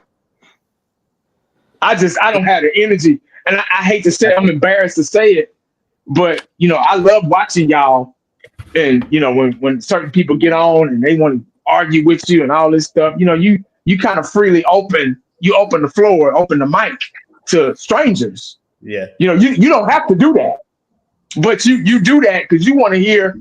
We're not like the other, I guess the wannabe the big subscriber dudes where whatever they say is in the Bible. We like to hear other people's opinions too. Mm-hmm. So when y'all you let those guys on and you go back and forth with them, king of debate, fifth quarter and corner. I ain't got that kind of energy, man. I ain't gonna argue back and forth. I can't do it, man. I just, I'll listen, but I just, man, I can't. I can't do it. I'll let y'all do that, man. The energy's been drained out of me, man. I've stopped too. Yeah, I just appreciate the calmness, man, because somebody got to be the reason. Somebody got to be. Shout out to Cowboys blog too, Ada, who shouted you out on his last video. Oh, blog, my boy! I get starstruck when I see blog's name on it. My boy shouted you out of his last video. He said, "This is our thank season." He said that from corn by my boy 1980. I missed that. Dang. Yeah, he shouted you out, man. Appreciate it. So, corner. So. You're steadfast on your 12-5. Mm-hmm. I don't know. There's just some things I like. My 10 wins. I based them upon who the coaches were, what the team looked like. You got us coming out the gate being Philly first game. Hell yeah, fuck Philly. Mm-hmm.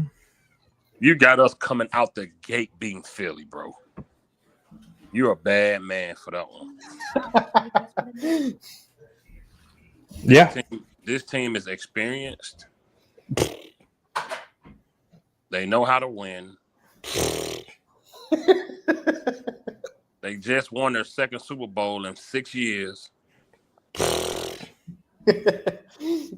And they coach, even though I hate him, he's a leader.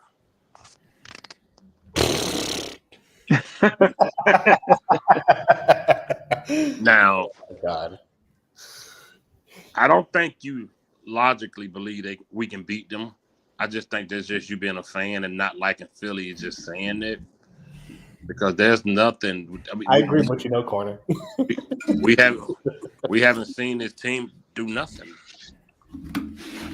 Look at him. Look at him, man. You just made the list. Jericho, I really had that list some years ago. I really bought it off the WWE shop some years ago. It was a great clip. God, I really had it. I really had it too. To sit there confidently and say, of course. Look at him, man. Golly. That I'm going off fandom for having us beat the Eagles because I haven't seen the Cowboys play. Have you seen the Eagles play without Kellen Moore as the offensive coordinator? Nah. You haven't? No. That's interesting. Have you seen Saquon Barkley, in his second year with Philadelphia yet? Because the Saquon Barkley I know has an injury history. He stayed healthy last year. This is a whole new year. And guess who's on the Madden cover? Guess what? Ask that running back for the 49ers. That Madden curse ain't real. So you're Madden curse. So you're basing us beating them based off their best. I'm not done yet. I'm sorry. I'm not done yet. Oh my God.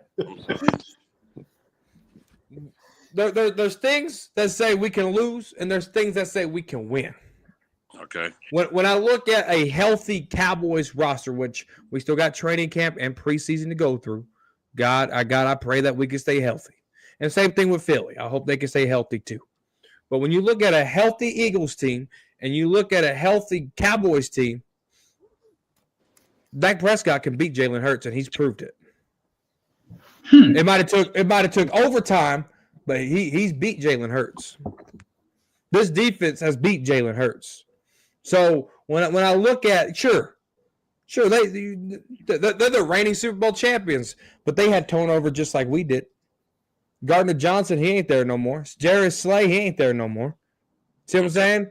So we lost pieces just as much. Yeah, they got a good defensive line, but I'm hoping our offensive line can just be a little bit better. Week 1, right? People are going to be rusty. I don't know how much the Philadelphia Eagles are going to play their starters in the preseason. I don't know how much Brian Schottenheimer's going to play our starters. There's going to be some rust. There's going to be times where they're going to look like dog shit in week 1. And there's going to be times where we look like dog shit in week 1. But what it boils down to is, as my boy 1980 can say, when your lungs are pink, how can you get down deep in there and pull more energy out and go kick somebody's ass when the lungs are pink? So when you look at it, they got the same question marks just as we do. Why? Because they're going to hang a Super Bowl banner. They're better than us already off rip? No, they got a different team just like we got a different team. I'm ready to go kick their fucking asses and shut this shit up and let them know that we're the kings of the fucking East. That's what I'm ready to say. Yeah. I don't think they got a few different pieces, but they core still there. Champ, what up? Champs, what's happening? What's up, Pete? So how y'all doing today? What's happening? What's up, Champ? What's going on, brother? Oh, no much. That defense ain't going nowhere. What that rookie offensive line gonna do with that hell of a defense that Philly got? How we gonna run the ball? Your success is based upon us running the ball. How we gonna run on a defense like that? Damn, tough, man. You're gonna have to attack from the outside. You gotta use speed. Lou is gonna when is Overshown projected to come back? November. November. We got some work to do, corner man. We got some work to do, brother. Cowboys they're gonna have to attack from the outside. But we got Kenneth Murray Jr. We still got Maris Lewis-Fowl. We still got pieces here that we're just overlooking. Let's be real. We're not overlooking them guys. I'm not overlooking Kenneth Murray Jr. You've never seen him play. What team did he play with last year? Titans. Corner, please don't. I had no idea about that, to be honest. What team did he play with? Corner, you've never seen him. What's your name? I've never seen him play. He said, "What's your name?" Look at him. Who are you talking to? Shit. Fifth. Huh? Oh, he forgot your name. What you say? You heard me. You can hear. Everybody was talking. I did not hear you. Oh my God! Continue your show, dog. Nate Dogg just pissed me off. Go ahead. Okay.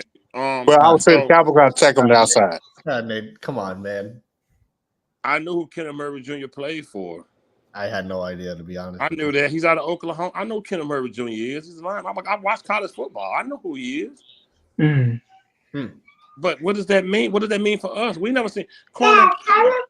Do I need to name the last 3 linebackers you said was going to do something for this team?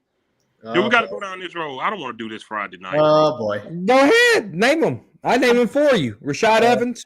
He had a good year with the Atlanta Falcons. I thought he was going to come in here and do good things for us. Was I wrong? Absolutely. I was wrong. Okay. Joel Lanning, he had a really good story coming out of college. Homeless, living in his car, finally got a good chance. I thought the kid was going to come out more motivated, and he didn't. Right? Who's the third one? Anthony Barr. Anthony Barr did really good things for us. He did not do really good things. He was that's why they cut him. Hey, Fit guys, I'll be right back. I think his contract expired. At the Minnesota, and they cut him too. He didn't do nothing for us. Well, I liked Anthony Barr. Anthony Barr coming out of that 2014 draft. Shit. I don't give a damn about 2014. He was on us in 2022, and he didn't do nothing. He did something. One sack. He's a linebacker. So was Michael Parsons. So was DeMarcus Ware. What are you talking about? So was all these other guys. Michael Parsons, the defensive lineman. Oh my God. Oh boy. My God. Oh my God. Don't do that. All I'm saying is, Corner, you praised these guys before. I predicted stuff, but I think Kenneth Murray Jr. in this system, for what I think the system is going to be, especially with multiple set systems as what's being reported out there, I think Murray can be good for this team. Yeah, what Corner said about Carson? Oh boy, they had to turn the camera on. What did he say about Carson? What did he say about Carson before the season started, y'all? Carson who? Seatbelt Carson. What did you say about him before the season started? What did I say? Remind me. You said he was going to lock it down. You know what you said about Carson. Was that for a preseason game or was that for a regular season game? Man. What was it for? All I'm saying is we get new people. That's all I'm saying. I wasn't a fan of Seatbelt Carson. What? You the one that gave him the name. Wait. What? You the one that gave him the name, Seatbelt Carson. Dak Prescott gave him the name, Seatbelt Carson. Praising him. I can't give him a name, and everyone's going to say, Cowboys corner called him Seatbelt Carson. You called Seatbelt Carson? Dak Prescott gave him Seatbelt Carson. Okay. And I was mad that he was wearing 21. Dude, I do remember that. Said he was going to ball for the Cowboys. Man, I think I got me twisted for somebody else. Nah, man. You did.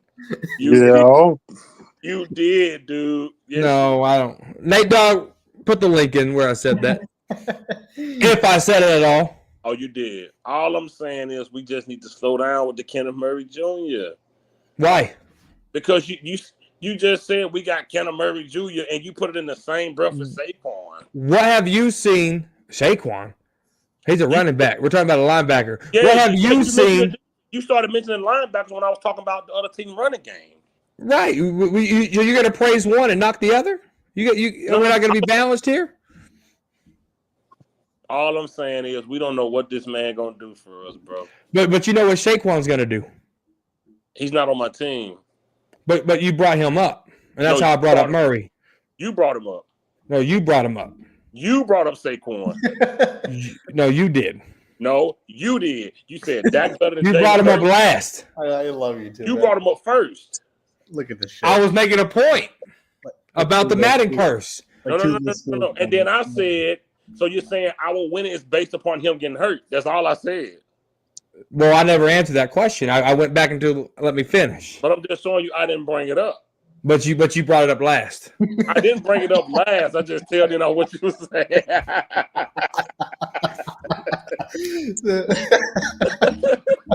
Oh, Jesus. All I'm saying is, look, I want these guys to play good, but I'm not going to sit here and say, because I don't want to have to come back to this and say, Corner, you remember that night you said this dude was going to be, I don't want to do that to you. We're going to do it regardless. You're a special. Guess what? We got Seatbelt Parsons. I'm going to tell you what Corner was saying. I never said that. He was saying. I never said it. Yes, you did. Oh. Send me the video. I got $5. Hey, Corner, I got a question. Have you ever thought about running for politics? What? Say that again? Have you ever thought about running for politics? Dude, I am. You're going to make fun of me for this, but I'm really considering casting a bid to be president of the United States. Oh, wow. We got to. Me. First of all, good luck. We didn't have a black president already. Good luck to you then. We need two. Oh, Jesus Christ. All right, here we go. If I'm out there in the summer campaigning, I'm gonna get dark. Have you not seen my daughter? That's as dark as I get, right there. I've seen her. And we're off. She get pretty brown. She do. She really I don't do. know. I don't know if brown's the word. I think it's more dark. I'm dark. Yeah. This is brown right here. Thank you. Dude, don't brown. make me bring my. I'll have my daughter slide her arm in here I and believe compare you. it to mine, and we'll see. I believe. Cowboys are on the corner. Exactly. Oh God, here he goes. Yeah, let me get your answer to these questions as you want. Okay, go ahead. First question: is Jerry Jones undercover racist? Yes. Second question. Who all said yes to that? I did too. I did. I'm the only one that said no. Yeah. Only Second one. He question. didn't even answer it, man. That's super funny. Number two, if Dak Prescott doesn't win a Super Bowl, will it bother him, or will his $300+ million make him get over it pretty fast? It will bother him Okay. because his legacy. Because people always gonna say, Danny White was better than you. Okay. All right. Number three, will DeMarcus Lawrence retire at Dallas Cowboys? No. Okay. Number four, on a scale of 1 to 10, how bad did Zeke hurt the team when he stopped taking care of his 7. body? Damn. Yeah, because you already answered it in the chat. I think that's how you know. Yeah, it's a chat. Yeah. Hey, it could have been an 8. I thought 8. 8. You're gonna say I 8? had, Okay. I had 8. Number five, who had a better team and better success with the Cowboys, Garrett or McCarthy? Oh, damn. I got to say McCarthy because he did it in a short period of time. Gary had 10 years. Oh, And okay. McCarthy had 5 years. Yep, that's true. Okay. Y'all remember the COVID year when he met the players in the stadium? They was all separated. Yeah. Well, the COVID. 2020 year was when we got. 2020 was not a real young, but damn, nobody say that shit didn't happen. 2020. So Tom Brady don't have 2 Super Bowl rings with 2 different teams? You say he don't? If it never happened. Yeah. Oh. What's the next question? That's it. Next question. If you need a touchdown, who you choosing? Dez? In the red zone. CeeDee Lamb or Michael Irvin? In the red zone. In the red zone. In the red zone. I'm going to have to say Dez. Yeah, of course. Even though I love Micah, but man, Dez was a different type of beast. Michael Irvin. Yeah, the 88, the official 88. Yeah. You said Micah because this next question includes him. You need a third down stop. There's a passing play. You got Anthony Spencer, DeMarcus Webb, Michael Parsons, and D. Lawrence. Who you taking? Okay, say it one more time. Anthony Spencer. Hell no. DeMarcus Lawrence. DeMarcus Lawrence.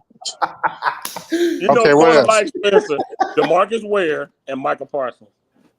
He straight up said, hell no. Give me Ware. Okay. Yes, I really want a fan of Spencer, man.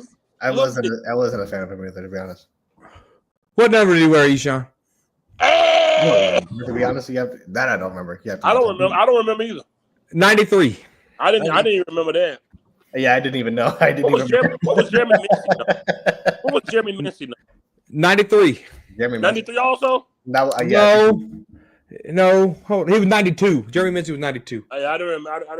I like him. I like the Mincy. He had a record. Wait, last question. You got any more questions? Yeah, champ. Damn, give me a second. Golly, man. Take it easy, man. Number 7, the Parsons. We down to that one. Number 8, if Jimmy Johnson doesn't have this roster in the 90s, does he win a Super Bowl? No. Ooh. Wow. Okay. 2 more questions. Number 9, without Jimmy Johnson, does that roster win a Super Bowl? They did win one without him. They did win one without him. But that was the influence, though. That was no. You know, because you need Jimmy influence to build that team up. Barry Swiss was just there for the ride, man. Yeah. But after that, though, Did Jimmy win one after them though? Didn't he go to No. Miami? He built the defense up, but the offense they couldn't. You had Marino, so he could never. Last question is: have there been any time that you want to give up on this team? If so, when and what was the tipping point? Like that you just want to stop watching them. Back in 2011, What happened? Damn. Wow. Okay. Good year. got tired of the same old BS. Gary, Ray Williams. all of the same old BS. Yeah, I did quit them for a season. Ooh. 2011 we won 6 and 10. What year was that? What year was that? 2011 we won 6 and 10, I think, right? Was it? I I think it was 6 and 10. hell, probably the year when Seattle won Super Bowl. Whatever year that was, but man, I just got tired of the same old mess with the Cowboys, man. Oh no, we went 8 and 8. I didn't. I'll tell you something. I didn't watch one game in 2013. Not one. I missed half the games last year. No. Yeah, last year was the first year I completely missed half the game. I didn't watch one game in 20. I was on the road. I was only a year in the truck, and I was on the road hard. And I didn't see a game at all. Hey, you know what? I almost damn near quit them in 2014. The first game against the game. No, hold on. The first game against the 49ers. I was like, why are y'all not running the ball? It was 28-14. They kept passing. They kept passing. But then when the coaching staff got on Garrett and said, y'all need to start running the ball, making more balance, that's when the Cowboys in 2014 started dominating. Corner, what you want, man? I was at that game, man. 2014. What's up, Corner? Go ahead. Man. I don't care if y'all believe me or not, but I'm going to tell you a fun fact. Go ahead. I have not missed the opening kickoff of any game from the Cowboys since 2009. I believe you. I believe you. I believe it. I believe you. Yeah. Last year was the first year I missed more than half the games. This year might top it, honestly, with my schedule. Yeah, you was texting me a lot. I was like, dude, you ain't missing nothing.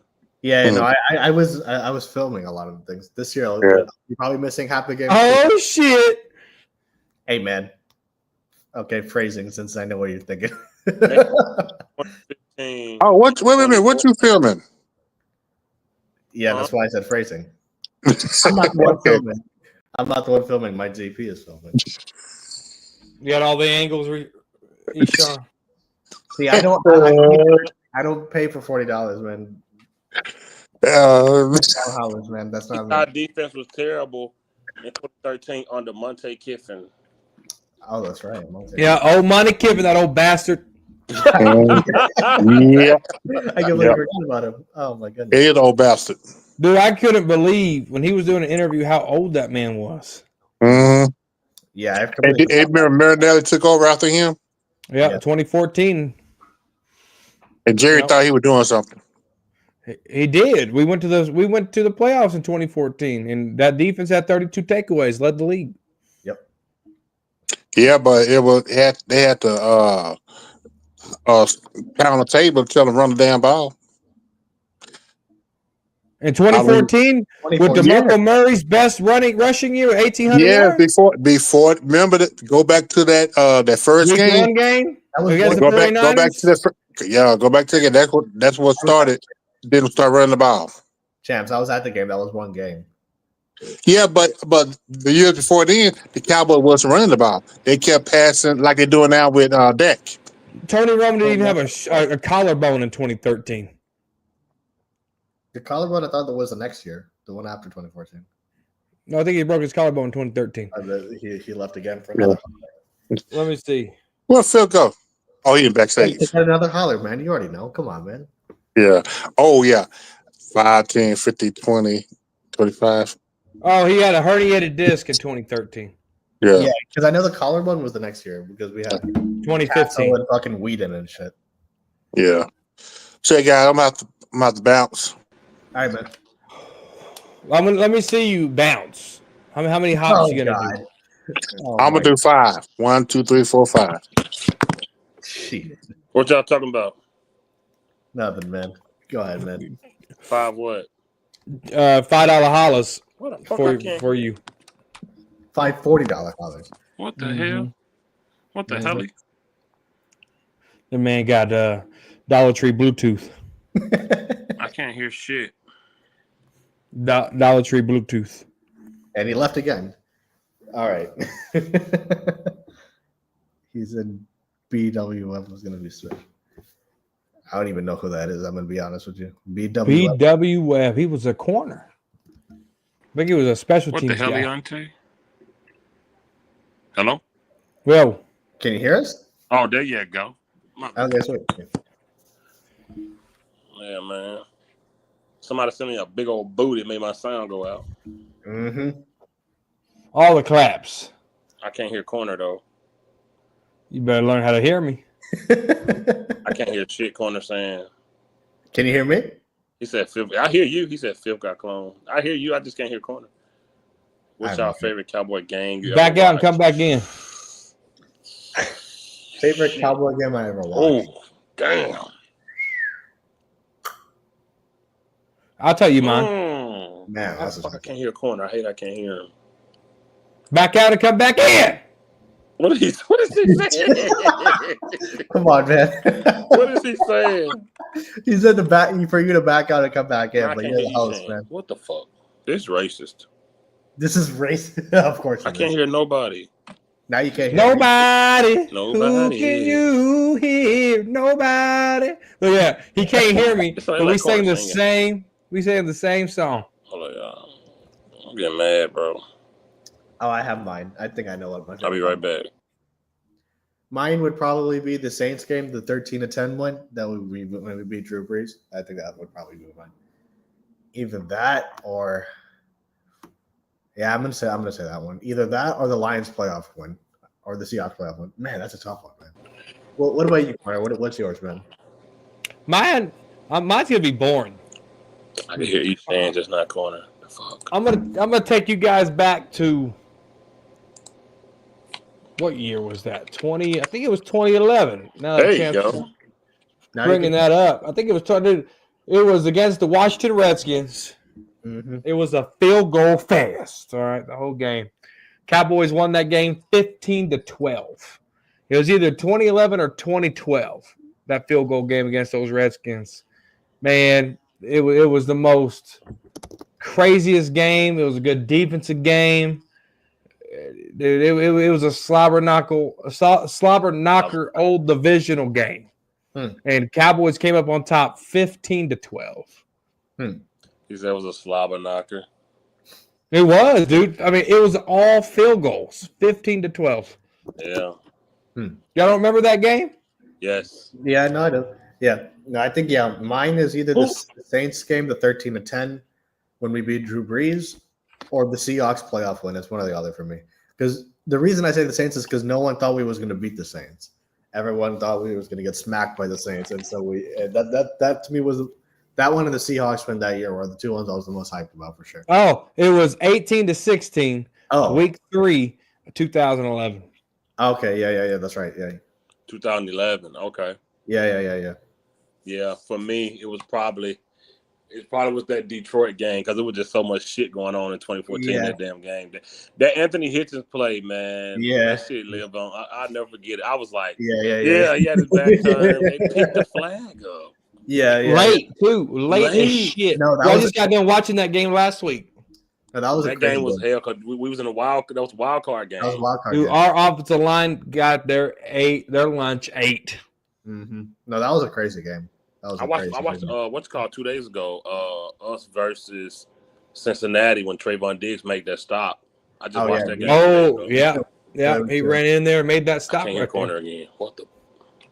That was that week 2 when I remember exactly what I can't hear nobody. Man, the separated shoulder game. I can't hear shit. Against the New York Football Giants. No, that was a crazy game for sure. That Seahawks win in the playoffs was the one I was the most hyped about for sure. That one and that Saints game for sure. But I mean, man, there's a lot of games like that. Let me flip it. What about the quarter? What about the game you were the most disappointed in? Do you have one of those? Oh man, Yeah, every that's a single tough one of them that we've lost. Hey, I know, but if you had to pick one, 'cause I got mine easily. Disappointed to be the Packers game. That was mine too. Catch, no catch. Oh yeah. The Des Carter game. Yeah, fuck that. Yeah, that dude. We went down there. Man. They went to a commercial break. Whoa. They went to a commercial break, and they put the ref on, and he said after further review, the player did not, and I heard did maintain possession, but did not maintain the possession of the ball. And I'm over here celebrating like a dumbass because I heard did maintain. No, And my brother being the New York Giant fan, being an asshole, he goes, dumbass. He said did not maintain. And I see Des Bryant like this. Yeah. Behind the ref. And I do that game broke my heart, man. Yeah. No, I think that completely sapped the life out of the team at that point for sure. I swear to God, Dez's mouth was so goddamn ashy. I'm not gonna say that. It was cold. In that Green Bay game, whoa.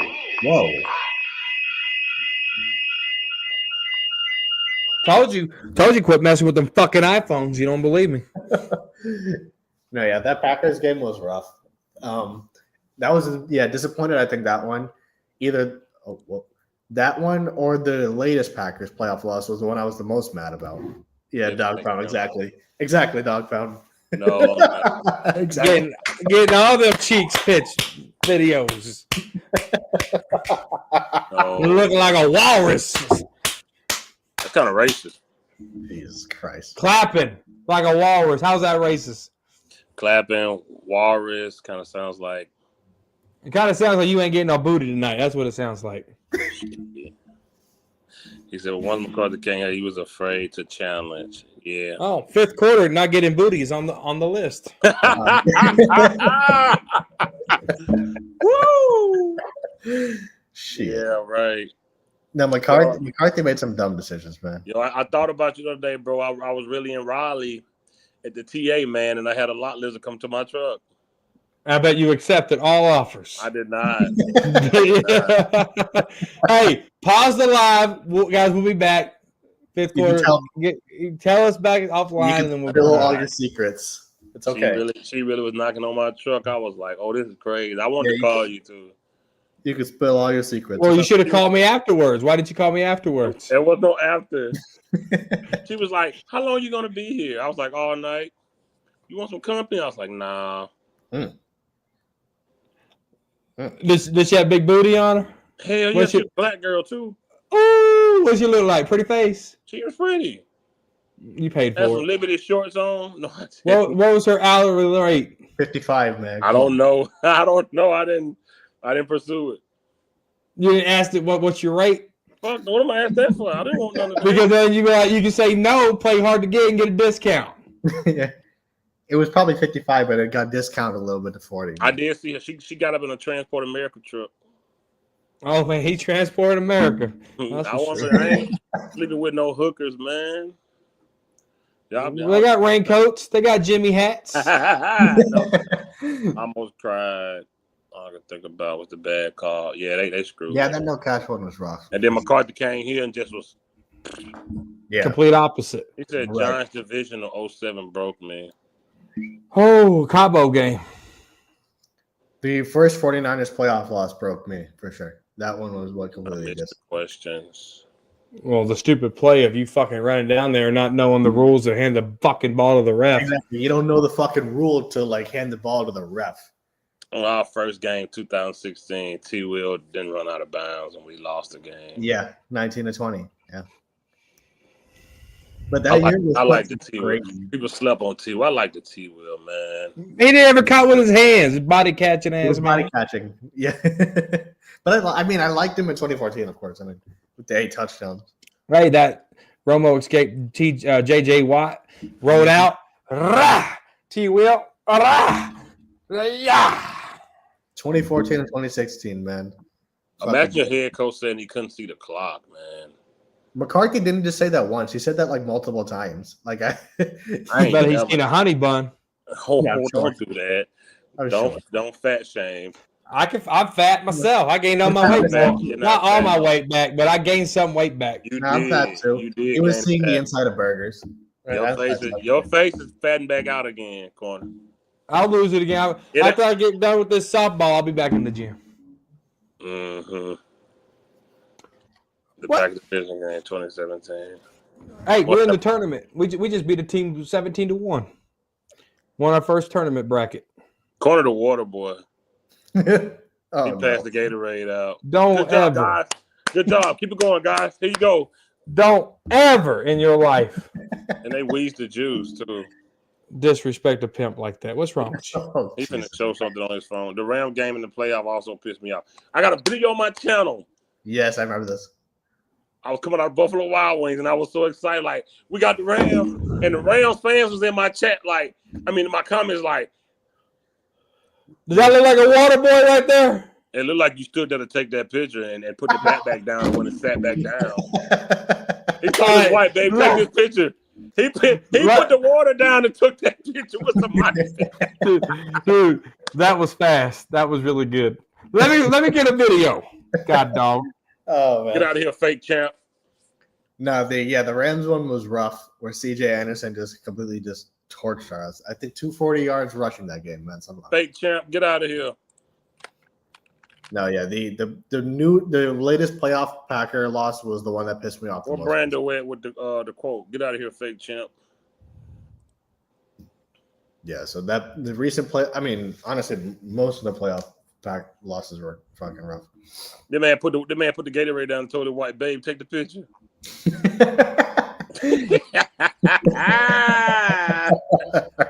Woo, he put it down. Oh my gosh.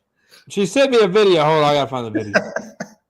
I swear to God, it better be you and other players on. If it's just you hitting the ball corner, I'm not lying. It's him and two other players. Watch. He told, hey guys, could you guys go shoot this video with me real quick? Man, there's people in the stands cheering me on. Hey, cheering you on. I'm MVP. I'm not gonna say nothing. MVP of what? Kicking ass. That's a good You want one. some? That's a good one, man. No, I'm too old. I'm gonna just. Why did she send me the videos on? Mm-hmm. Hold up. Hold on, let me mute it before she says something out of pocket. Yeah. I don't fucking know. Hey, where's the videos of my softball, babe? You're on live, by the way. They can hear you. What's up, Lib? I have no idea. I sent them all to you. Oh, what did you send them on? I don't remember. I checked text. I didn't see it, and I just text Facebook, and I didn't see it. Cuss them out, Liberty. Cuss them out, please. Fifth quarter wants you to. Yes. Oh no! I love Liberty, boy. She don't care. Yes. Yes. Oh yes. Lord! She just hung up on me. Yes. Golly, she hung up on you, man. Oh no! Leaving out of Buffalo Wild Wings. Oh, that's right, man. I remember this shit, man. I remember this video, man. Man, that's a minute ago. Someone speaking Spanish? That's racist. Man, Replay that? It sounded like someone was speaking Spanish. That was Jashad. He was really young. Oh. Eagles just defeated the Bears. Cowboys are going to play the Rams in LA. I'll be the first to tell you I'm happy to play the Rams over playing Saints. There's a reason people like to get home field advantage. It gives your team a bigger edge. So fuck anybody that hate that we play the Rams. We went and lost. Oh my God, I was talking so much shit. You see that? Okay. That's the ball moving. Man, get that shit out of here. Oh my God. This man purposely took a corner, man. There's people right there. Oh my God. Oh God, I love it. That's like me getting a ladder hanging on the rim and tell him take a picture like I Send me the damn video. She gonna cuss Oh, them please. out. Oh, here she is I right heard here. y'all say, but I blame that loss on Dak for not playing good. First 2020, 2020. Everybody's saying he should spike the ball, but losses. Are you talking about the 49ers lost? Then yes. The 49ers lost? Then yes. He didn't show up. I don't know what you're talking about. I think he's talking about the 49er loss because that's the only spike that would make sense. Look at it. Okay, man. here we go. This is a video. Man, it's just you in the picture on that damn field. Yo, watch his run. Watch his little skip and run. Watch this. Look at him. What the fuck is he doing? So first of all, you said you were going to get 50 yards in the NFL game, man. No, don't do this. I know what you're about to do. Don't do this. So in softball and soft pitch, when the ball's in the air, they catch it. Nobody on base can run. Nobody on base can run. That shit whack. When they catch it, then people can run. So there ain't no point of me going 100 miles an hour to first base. If he catches, I'm out. First of all, you're not going 100 miles per hour anyway. Let's get that out the way. Man,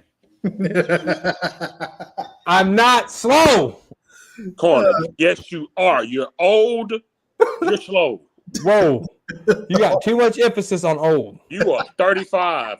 35. Dude, I still got the same amount of pumps I did when I was 19. You are out of your damn mind. I still got 19 pumps and I'm done. Ain't nothing about you 19 anymore. Not your hair, not your speed, not your body. Nothing about you 19 no more. You know, Ask Liberty, she'll tell you. You know exactly what pumps he's talking about. She didn't even know you when you was 19. I know exactly what kind of pumps he's talking about. Golly. Well, she knew when I was 20. He said 49 lost in 94. I couldn't tell. I ain't know nothing. You're supposed to run the full speed when it's in the air corner. If it drops, you're too young to get it. I know exactly what you said. Oh my God, man! Corner, no, not in soft pitch. Softball. There's people, but it's soft pitch, co-ed. It's a different rules. This like when old people play flag football. You know, you see the old people on the field, and they're like, "Oh, you can't get me." That's what soft pitch. What the hell is that? A bunch of old men that trying to steal like they got it. Get off the field. First of all, we're in our 18 to 40. That's where everybody's age is. And ain't nobody out there 18. Yes, there 30 is. plus. No, sir. Man, when's the last time you did anything athleticism? I get it out of my truck. Oh my God! What? I load cars every day. There's one thing he does. You come out there and load 10 cars, 15 cars at 100 degrees. Fifth quarter, when we meet, before I buy you your steak dinner, we're gonna go live on YouTube and we're gonna race. I ain't running shit. Exactly. Hell My no. point just got done being made. I'm not delusional about it though, like you. Right, because your little 5'2" legs can't keep up. I knew you was gonna go there with I'm that. not delusional about it like you. I knew you was gonna go there with that one. I love you, bye. I love you too, bye. Liv just sent more videos. AI. AI. Well, she didn't send them to me. And why the frick are we whispering? Well, stand by. They're still loading in. R-Truth beat Alistair Black. He ain't R-Truth no more. He's Ron Killings.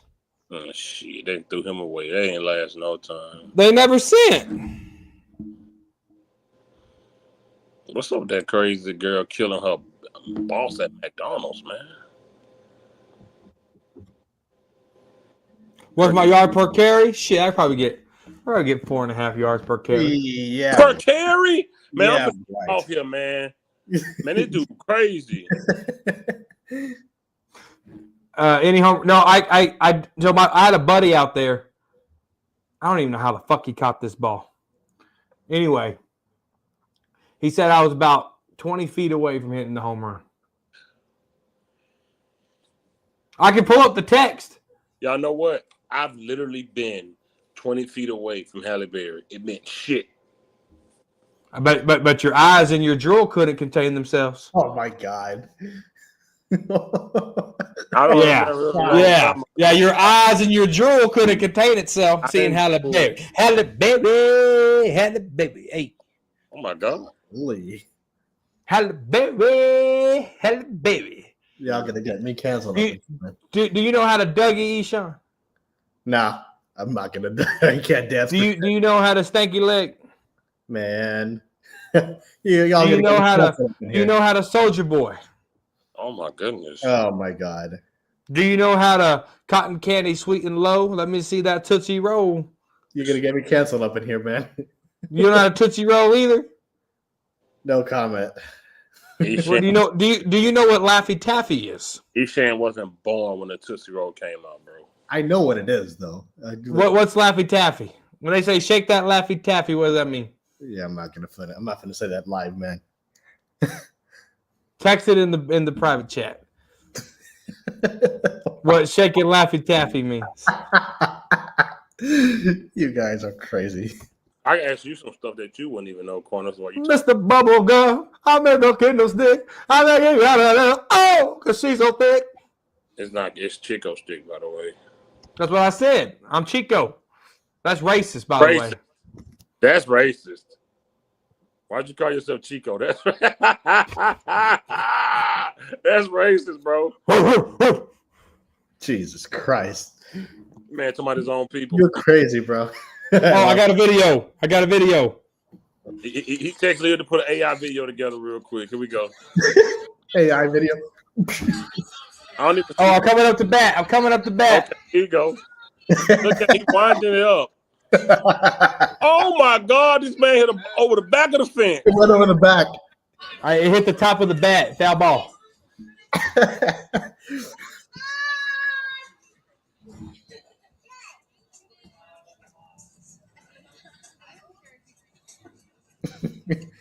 That's a ball, baby. Good eye. That's a ball, baby. Right. Yeet. Oh, Jesus. Another ball. They're about to walk me because I'm a heavy hitter. Y'all skirts are horrible. He's Mark McGuire now, y'all. They're walking him because he hit man ain't hit a home run yet, but they walking him. Look at Oscar. That was just Look a at bad Oscar. pitch. Look, now watch me. My running bases. They got me on there running bases. He running full speed now. He running full speed, but Corner walked. It was a line drive. It wasn't a pop. Badass knees, man. Get out of here. Jason Witten. He's taking it so serious. I'm in the best shape of my life. What the hell? Yeah. Corner got it. Corner got the Dak. Yeah, I saw that. I just didn't say that, but I saw the comment. Oh my God. Yeah. Man gonna tear his quads like Kevin Nash. Sit down. And some Oprah shit. Yes,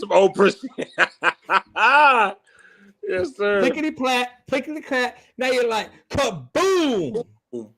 And some Oprah shit. No, I told you. You told me you were a beggar. No, bank robber. Hey, Robert. See, sometimes I stutter. No, sorry, but the whole time, man, you've been a whole lot. You know what? More cushion for the pushing. Denise, your sad ass sack of bones is here. Oh, I'm sorry. Let me buy. What he said? Let me buy you something. Let me buy you some cereal. When I love you, pickety flat. Now you like, wow, boom, and some Oprah shit. But that's okay. I can get jiggy with it. It's more cushion for the pushing. It's a classic movie, man. Great movie. Fantastic movie. Blue Streak is a good damn movie. He's hard to get in his ass. I love Blue Streak's one. What's it? I don't know. All as I know that he's gay. Gay. Classic movie, man. And he don't give me my money right now. I'm talking. Shannon Sharp do that a lot. Yeah, Shannon Sharp does that a lot. Shannon Sharp do that. He do a lot of more stuff too. Creep. Hypocritical motherfucker. Hey, her lawyers didn't show up. Oh. Yeah. Shannon Sharp. Me too movement my ass. Oh my God. Oh my God. That's crazy. Corner, what time you getting on the 40? Shit, I'll be there at about. Y'all, please stop, y'all. Oh boy, why? Man, man, I'm look. waiting to hear this one. Oh yeah, Nate Dogg, funniest thing. Listen, corner, stop. Ain't there's nothing to think about. What are you gonna do with one shoelace? Flash your ass. Gotta go. Oh my god! Look at how My serious- lady, Janice. You took my shoelace. You took my shoelace, man. You took my shoelace, man. I bet I get there. I bet I do a 5'8". You can't get What, it in the 40s? Yeah. Right now. I thought. Oh you said yeah. I thought you said you was gonna get a 4-1, man. I swear, I thought it was. Oh, said You know, 4-4. Sean, I might have said that. Then I realized I was in my mid-30s. Now you gotta have confidence, man. You know what I mean? Like you He's have old confidence. school. What? He don't even belong in that police station. And they're like, yeah, he's old school. He's old school. Yeah, believe that. Believe that. I got this. It's so ridiculous. I don't get up on anything, sir. I don't get up on anything. When's the last time you got up on this? I don't get up on anything, sir. Now, next time I come back, you're really gonna be on the side of your. See the? I put one ridge on your ass. Pow. Pow. Remind you of me. Every time you Get do away that, from the cup. It's coming out your neck. out your pores. Unless you got your own truck, sir. We need a warrant for that, sir. A warrant? I don't even need a key. I tell you what. How about you leave this here with me? I tell you what. Last time I left it, might magically disappeared. It's like living candy around me. It's not gonna be right. I'm gonna chop it up. You see what I'm saying? Detective Carlson, you gotta turn that badge upside down and do it again. No, here, take it. No, take it. Okay, they're gonna make another. They're making another one though. Are they I can't wait. Yeah, they're making another Blue Streak. Yeah. Classic. Fucking love that movie. You ain't from the hood if you didn't have the Blue Streak National Security double disc, man. Oh my God, yes. Is this a thong? Is this a thong? And then they go to the police station, and there was a half-naked lady up there. I need another restraining order. Oh, Jesus. It's a classic, man. It's such a damn. It was a bumblebee. Them black people are so mad. Bumblebee, say it, come again. Whether there was not or there was a bumblebee, this man assaulted me. I haven't seen Blue Streak in a long time, man. Very long time I haven't seen that one. Martin Lawrence is a good actor, man. Did you tell him Before, oh, he put my ass. What? You ain't telling me it was a black woman, bro. bringing the sharpshooters. No sharpshooters. No, He's sharp high. He's smoking that shit. He's high. He's high. Yeah, he's high. Yeah, that man. That's called brother. He's brothers with the other orange dude with the nose. He was in Shanghai Nights with Jackie Chan. That's racist. That's definitely racist. You mean Owen Wilson? Well, yeah, Owen Wilson. Him and that dude there, they brothers.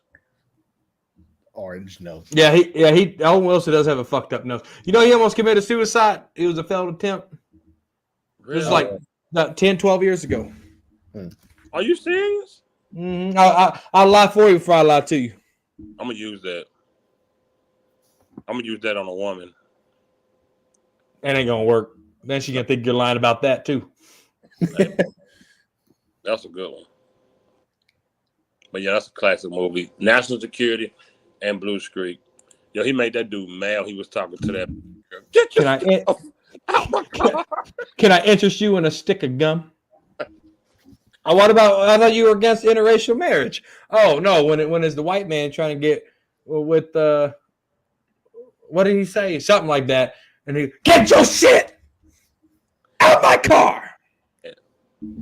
It was better comedian Bernie Mac. I don't have to read no more names. Bernie Mac. Bernie Mac is. That's done better. I don't have to read no more names. Chappelle just was different. Yeah. Yes, Chappelle was different, more edgier. Bernie Mac was more of your comedic timing comedian, And Cat Williams. Cedric the Entertainer ain't even. Yeah, that's no. Bernie Mac time. Bernie Mac is easily the best. That was none better than Bernie Mac during his time. His face expressions, his timing, everything. Yeah, Bernie Mac of those options, Bernie Mac is easily the best. But Chappelle is a genius, and still to this day, he's good. I've never seen one episode of his show, the Chappelle Show. But see, I haven't seen. You named 3 authentics and 1 fake. You named 3 authentic and 1 fake. Who the fake? Cat Williams? Cedric the Entertainer. Cat Williams is one of the realest. I was about to say, Cat is a dog. Sad is a comedian. He's just not funny. Yeah, it's just. He's just not funny. He didn't belong. Don't bring Steve Harvey in this. Who that? Steve Harvey. Don't be bringing him in this. Please, he's definitely not a comedian. No. Bernie Mac carried that Kings of Comedy by himself. Nobody else was funny. You got to check and see if it's open. It's open. Are you really? Oh no. They would never do that. They would never do that. Tell you one to watch. Nothing to Lose with Martin. Who's this? Brother. Oh! What's happening, bro? What's up, man? How you doing, man? How's that Friday night, bro? Everything good, man. How you doing? It's good, dude. It's good. You've ever watched Blue Streak, Joe? Man, a long time ago. I really don't remember it. Was it Martin Lawrence you're talking about? Yeah. Why you here, bro? Let me get these. I got for you, man. 10 questions. I'm gonna run through them real quick. First question is Selena or J Lo? That's not the question. That's not. J-Lo, J-Lo. Oh no! Give me the Selena. Oh, Jesus Christ. Bitty bitty bum bum. Jesus Christ. I don't know. You're gonna answer the first question now. You don't have to, but I'm gonna ask you anyway because I asked everybody. Let's do it. First question: do you think Jerry Jones is an undercover racist? Oh God. Undercover racist? I really want to know your answer. I don't know, man. I don't know. I really don't know. I'm gonna say no. I'm gonna say no. I said no. Corner said no too. All right, number 2. If Dak Prescott doesn't win a Super Bowl, do you think it'll bother him, or do you think the $300+ million he will make him forget about it? Oh no, he made the money already. Yep. It won't bother him. Okay. That's what I said. Yeah. All right. Number 3. Would DeMarcus Lawrence retire a Dallas Cowboy? DeMarcus Lawrence? Yeah. Will he come back like a Cowboy? Yeah, he'll do that one day signing or whatever. Yeah, he'll do that. Me and Joe are 3-0. Yeah, that's a fact. All right. Number 4. On a scale of 1 to 10, how bad did it hurt the team when Zeke stopped taking care of his body? Oh, immensely. Immensely hurt him. I would say a 10. Ooh. 4-0. 4-0. All right. Number 5. Before we move on, this is something I've been thinking about Zeke, dude. Okay. Randomly, the thing, you know what I think happened to him, dude? I think he lost his love for the game when he got penalized, suspended, dude. He was never the same. Yeah. I think he lost the passion, bro. I think that really screwed him up here, and then that was it, man. It's a good point. Yeah, it's a good point. He did come back different. different. For sure. Mentally, he was completely a different player for sure. Yeah, he was. Yeah. No, for sure. The next, as a head coach, who had a better team and better success, McCarthy or Garrett for the Cowboys? Oh, I'm gonna say McCarthy. 5-0. All right, number 6. You need a touchdown. You're in the red zone. Which 88 are you choosing? Irvin, Lamb, or Dez? Irvin, Lamb, or Dez. Red zone. In the red zone. In the red zone, got to go with the playmaker. Going with Michael Irvin. Yes, you would move up. Okay. That's where we differed. You need a third down stop to win the game. It's a passing play. You got DeMarcus Ware, Spencer, Parsons, and Lawrence. Who you choosing? Oh, I'm going DeMarcus Ware, bro. Yes. All day long. We're back on track. Right. All right. The next one is, if Jimmy Johnson doesn't have this roster in the 90s, is he a Super Bowl coach? If he doesn't have which The roster? had in the 90s. The one he had in the 90s. The 92-93 roster. Yeah, if he don't have that, does he ever win one in that era? I think he would win one in the 90s. Yeah. Okay. Yeah, they gave him control. You know what I mean? He had control of that team. Yeah. And that's what really pisses Jerry Jones off, right? I mean, Jimmy was the GM. He made the plays. That's why I say this whole culture crap, it's a subculture. The culture at the top is the culture that needs to change, bro. Yes, thank you. And Jimmy had that culture at the top, and it filtered down to the players, the mentality, the swag. You know, accountability was huge with Jimmy Johnson, man. And if you weren't getting it done, you're out of here. If you were a knucklehead and you were a low-level knucklehead, you're off the team. You know what I mean? Like a Turpin, he would have canned his ass out of here, man. Mm-hmm. Exactly, yeah. Cut guys just to make a point. Right. Yeah. Great coach, man. I love Jimmy, dude. I get emotional when I see like tributes and stuff like this, dude. I get to my feelings, man. Yeah, when he went out there and they was on the field and he had Mike Emmett with him, that was Yep. Yeah. Moment. How about the Cowboys moment? The next question is, does this team, same team in the 90s, win without Jimmy? Now I know they won with Barry, but that was still out Jimmy influence. If Jimmy had never been there, do you think they win with that roster they still had with another coach? Yeah, I believe they would, but I don't think they would be a dynasty. It might be like a one-off. Yeah. You know, maybe it wouldn't be back-to-back Super Bowls, I don't think, you know, because Jimmy kept them focused in that back-to-back Super Bowl run. You know what I mean? He handled winning good. Jimmy did. You know, they handled success. They always well prepared. You know, just they had the championship mentality, man. They beat the teams they were supposed to beat. They didn't lose to like sucky teams. They didn't lose to rookie head coaches. We do it all here now. Post Jimmy, we do it all, man. We'll lose to rookie quarterbacks, Sam Darnold's, all these crappy type of players, and it's embarrassing, bro. Yeah, we were losing. Jason Garrett lost to the Rams coach early too. When Sean McVay, when it's bad, dude. Yeah. We lost to Josh Dobbs at a point, man. Twice. Ew, God. The last question is, has there ever been a time, like, legitimately that you were just like wanted to give up and stop watching this team? If so, when was it, and what was the tipping point? Dude, I gotta say, honestly, it was pretty recent, man. I would say that it was probably that last playoff game, dude. Yes, same. That last playoff game, I was just like, this team, it ain't gonna happen, bro. I was just so mad, dude, and you could predict. Like I feel like we go into these games like we're not gonna win this shit. You know what I mean? But like we try to pump ourselves up, like, yeah, we have a chance. We might win it. And like, dude, in reality, I'm just like, how are we gonna screw this up? Who's gonna screw this up, man?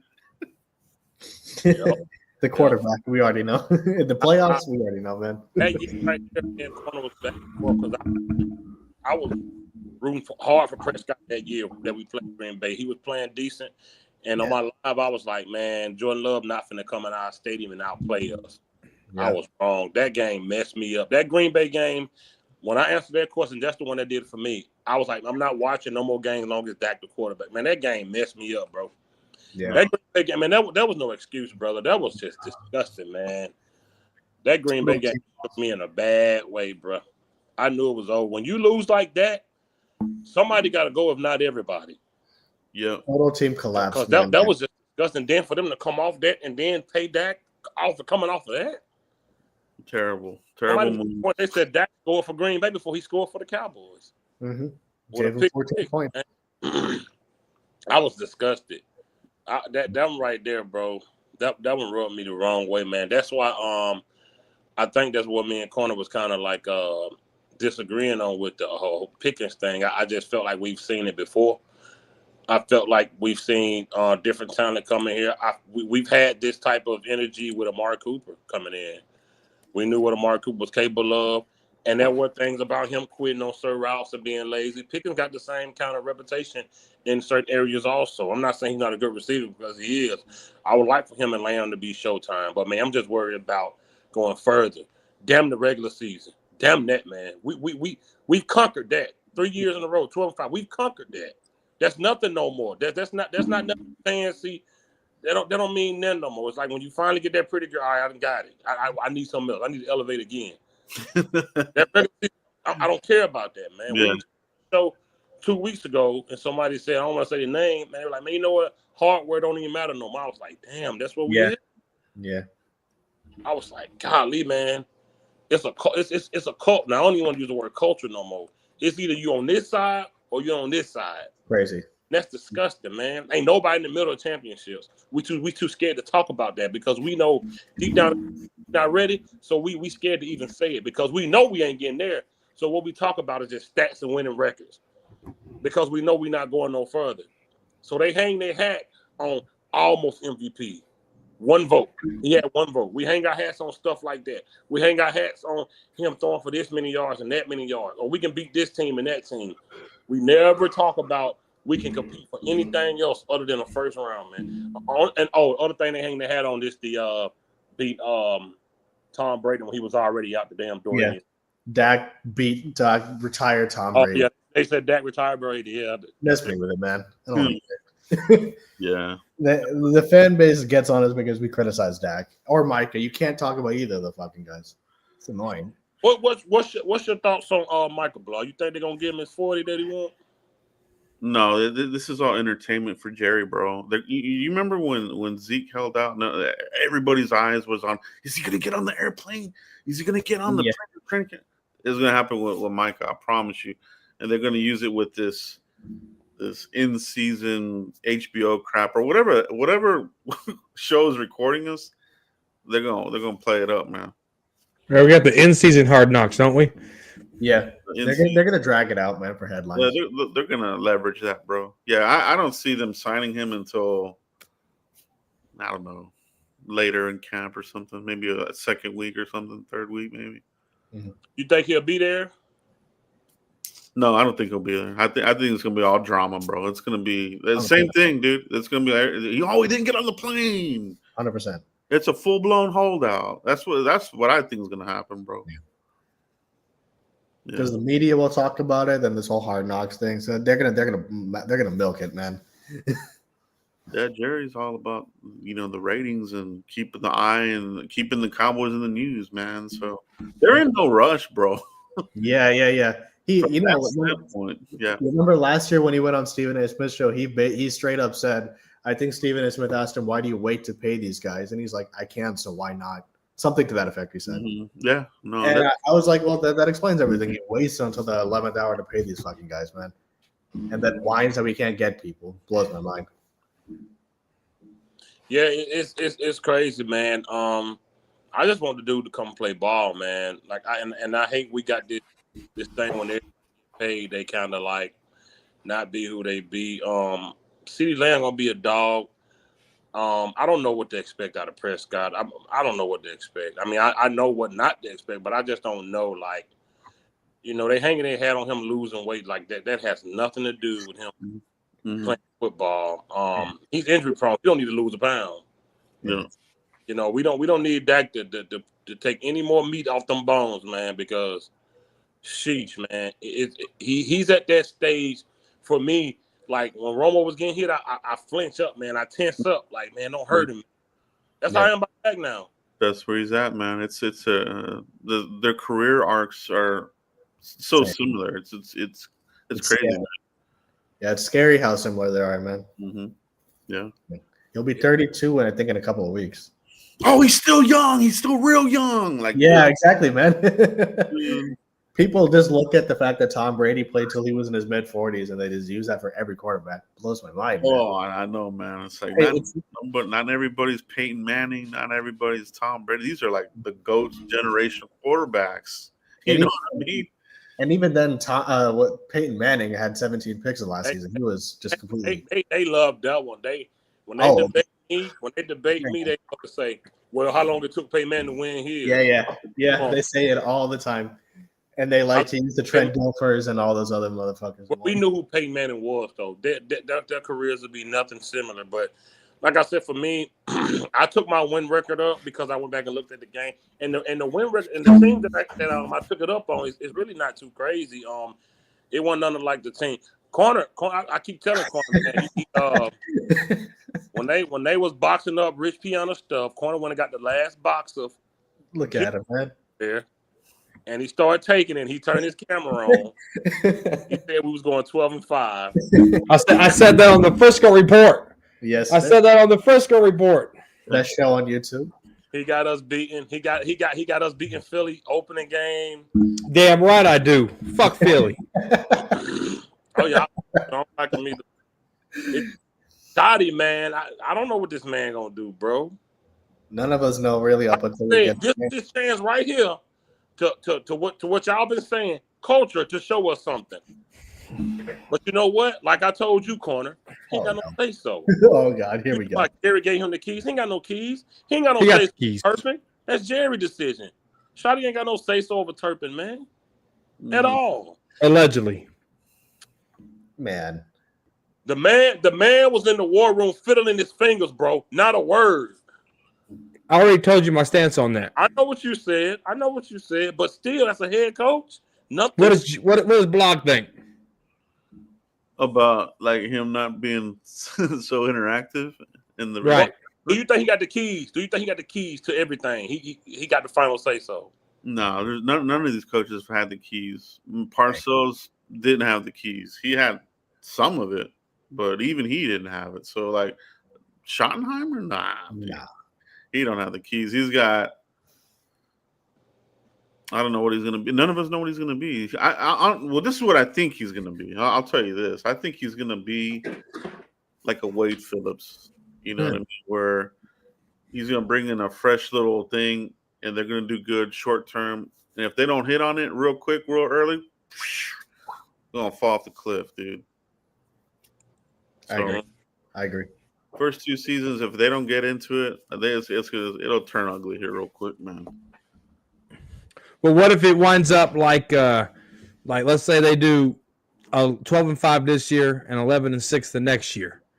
Like, do you get rid of them or do you keep building on that?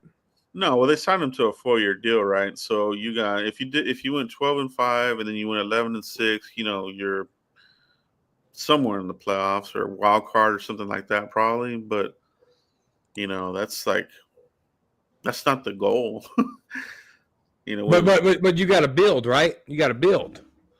And if you got 23 wins in your first 2 seasons, I know it ain't the goal, but you're setting up to get there. And who knows? Who knows? We might just trade the farm and go get Arch Manning. All right. That's not true. I'm gonna tell you why that's not true. Because this team has success, it goes up and then it come back down. Why? Because Jerry only signed homegrown talent, and everybody else be on 1-year deals. So whatever the camaraderie they build, they don't resign some guys that help. Them guys be gone, and the core pieces that stay here, they ain't a big enough impact to make. I mean, prime example. Look what's going on with who we got signed. We got Lamb, Dak Prescott, Terrence Steele, Trayvon Diggs. That's it. That's all that's signed. Well, you can't sign everybody. No. You know the point I'm making though. This what we do. They can never build because they bring in these guys that no other team wanted for 1 year. Here's them 3, 12, and 5 years. Look how many guys was on 1-year deals. Here's why the 1-year deals don't work for the Cowboys as much as here. This is why. Maybe Joe can back me up on this. In order for those 1-year deal bridge players to work, you have to hit on more than 3 draft picks every year. Because you're replacing those guys, those 1-year guys, with that draft class. So you're expecting that draft class to be better than them 1-year guys. So then those draft picks are supposed to be better, but they're not. So now you got to do double 1-year deals for these bridge players and hope that your next draft class can be better than them 1-year deals going into the next offseason. It's all rotation, but you have to hit on them draft picks, Joe. Or before blog go, or a lot of teams do that when they're already right there at the edge and they just bring in that one piece or 2 pieces that they need. But that's the big splash. Get there. Then that takes care of your homegrown talent. If you take 2 big splashes outside of your homegrown, then that hurts you signing your homegrown. That ain't the Cowboys' approach. I see what you're saying. Yeah. Yeah, what is the thing about it too is like this approach of building the roster to the draft and low level free agents. They've been doing it for quite a while now, and it has not worked. So it's like you got to do something else now. Change it up. You know what I mean? But we don't have a GM that has the ball. So okay, we're gonna do something different now. They're comfortable with. They've gotten complacent in the draft room with McClay, right? 100%. They love the bringing in former first round busts, thinking that they're going to turn them around, and maybe one of them will, but the other ones camp bodies, bro. You know what I mean? Like, I'm not expecting any of these former first round busts to be anything. Yeah, I'll be shocked, but. You're relying way too much on the draft classes, and the recent ones haven't been good. So it's like putting this immense pressure on the team to perform in a tough division now. I mean, we the Eagles have lapped us, right? As far as like Super Bowls, they've lapped us already. Washington, are they going to lap us? That's crazy, bro. Like they did for the NFC East already. They already got to the championship round. Bro. Oh yeah, for the NFC Championship, yeah. Yeah. It's crazy, bro. The Giants, dude, they already took another quarterback here. Are they going to lap us in 2 or 3 years? No. Boo them Giants. Basement Giants. They'll get rid of Dayball. They'll bring in somebody else here with the quarterback. They might turn it around, dude. And we're still here playing checkers, bro. The Giants got high equity. Hey, this is the site I was telling you about. And property in the basement. That's a sick hat, man. I like the cap, man. This is the site I was telling you about, blog. Why I used to get all my cowboy hats. Nice. This is your site? No. This is where I used to get all my hats from. Oh, what is it called? $40holla.com? I knew it. Hey, that looks like the Dion hat right there. Yeah, those are cool hats. You're moving too fast. Crazy man. I used to get all my hats off here, man. Every last one of them. What site is this? Hatland.com. It's legit. I got all my Cowboys hat off here. All of them. You can even order through like lids and stuff. Like I get a lot of like these kind of things from lids. You can get them. Shit, those are $65 shirts, Eshaun. I go to Ross Dress for less. They're not. Each one is like I can get 3 for like $100. I like that one. 3 for $100? Yeah. That's $33 a shirt. Hell no. I'm going to Ross and I'm spending $10 a shirt. Okay. Yeah, it's called Hatland blog. They A1, man. I used to get all my Cowboys hats from here. That's nice. I'm gonna check that out, dude. Yeah, they legit. They got they got stuff like that. Yeah. And they all fit the right size too. So yeah, they call Hatland. Check them out, bro. They got a lot of good stuff. Nice. Get a gift card and don't put your real card on that website. Man, I've been shopping that website 10 years, man. I promise you. How many debit cards have you gotten since then? Yeah. Every hat you saw me wear came from off there. Every hat. Blog said blog is about all this those is hats. serious? He on it. He be on it. He having them on me. It's an addiction, bro. I can't stop. Even though I say I'm not going to support this team, I still go buy shit, dude. And it's in our blood, man. You know? I haven't bought a jersey in a while, though. I haven't bought a jersey. Yeah, I haven't bought a jersey in a minute. That was expensive, man. No, I haven't bought a jersey in quite some time either. Man. If you did buy one, who would it be? Osa Odigizua. Oh Man. if I bought a jersey now, it'd probably be a Lamb. I ain't got no Lamb jersey. Yeah, I would probably get a CD one too for myself. CeeDee Lamb. Oh, you got a CD jersey? Shit. Yeah, See, back in 2016, when I was a Dak-a-roni, I bought a Dak jersey in 2016 and won that bitch in years. That's one of Mike Moss specials, is it? Hell no. Shit. Don't ever in your life. That's awesome. Don't waste your money on don't waste your money on a 4.5 sack guy, man. Mine says Guatemala, not China. Okay. Yeah, Osa, man. Osa gonna give you. We know what Osa do. He like Cooks. When Cooks did his bow and arrow, that was it for the game. Osa got his little flex. That's it. that's it. Yeah. Man, y'all just count them. Them days coming. The time's coming. We had this conversation. Man, we went. All I know is I want a crow's ass in front of you, and you. And I want y'all to say, you know what? No problem. I enjoy crow ass. No problem. Show me anything, I would be saying it. The dude didn't show me nothing. Incline. Every year's been an incline. He's a jag. Corner. If the incline isn't impactful, it don't matter. I'm sure there's some plays that were impactful. You just want to overlook it. That's okay. No. Because impactful plays that impact the game, it's out and open. We see them. He don't impact the game. He's not a game changer. He was involved in top 5 defenses for how many consecutive years? We just ignore that. And in those consecutive years, his stats was bottom tier. I wouldn't say bottom tier. Yes, it was, man. He had 60 pressures. Dude, what is the pressure? Pressures again, bro. That means nothing. Pressures do affect the game.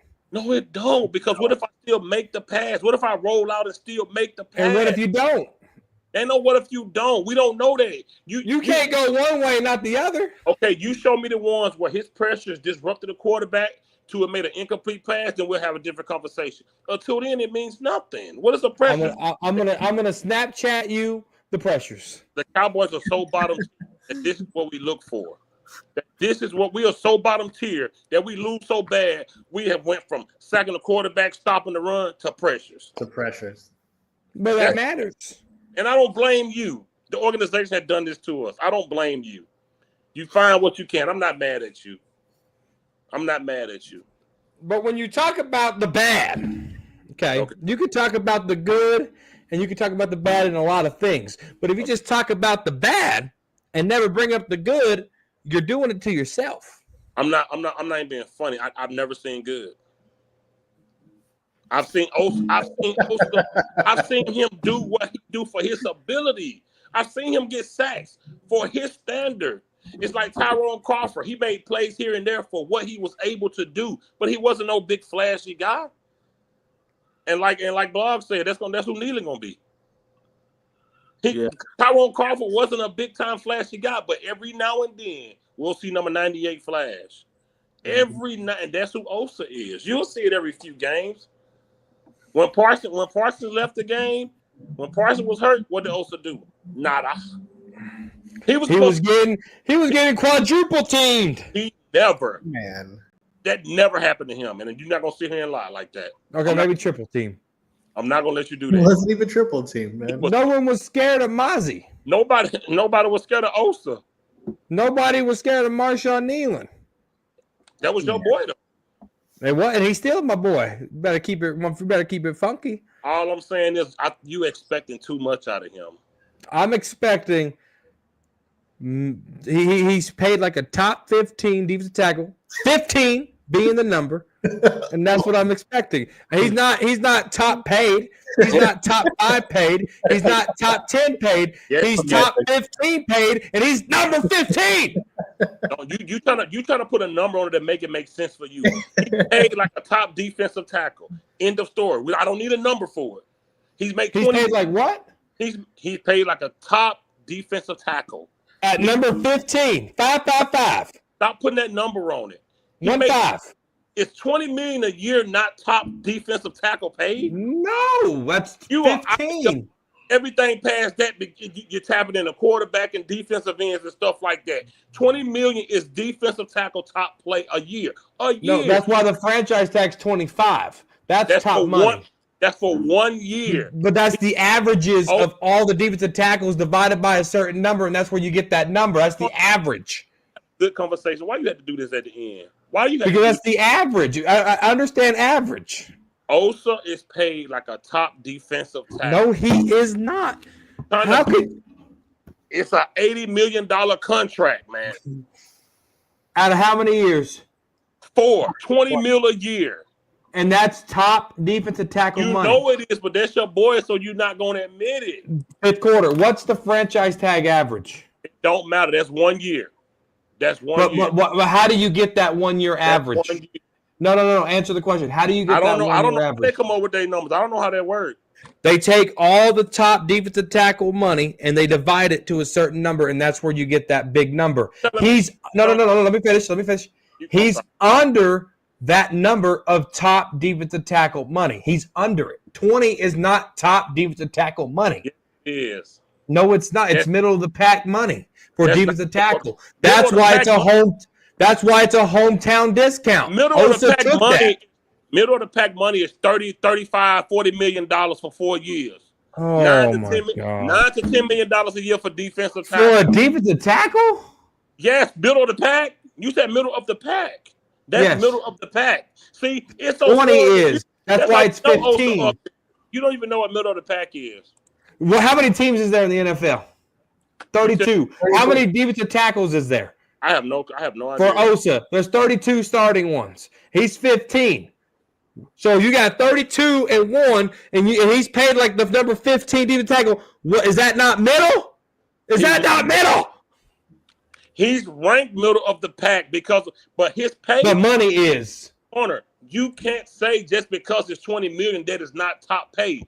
$20 million it's not top paid. No, yes, it's not. $25 million a year is top paid. Corner. Blog. You understand, Cap? No, listen. If that boy over there at if that boy over there the Raiders, what's that guy name? That defensive tackle with the Raiders? I don't even remember. What's his name? I'm not helping you. Wilkins.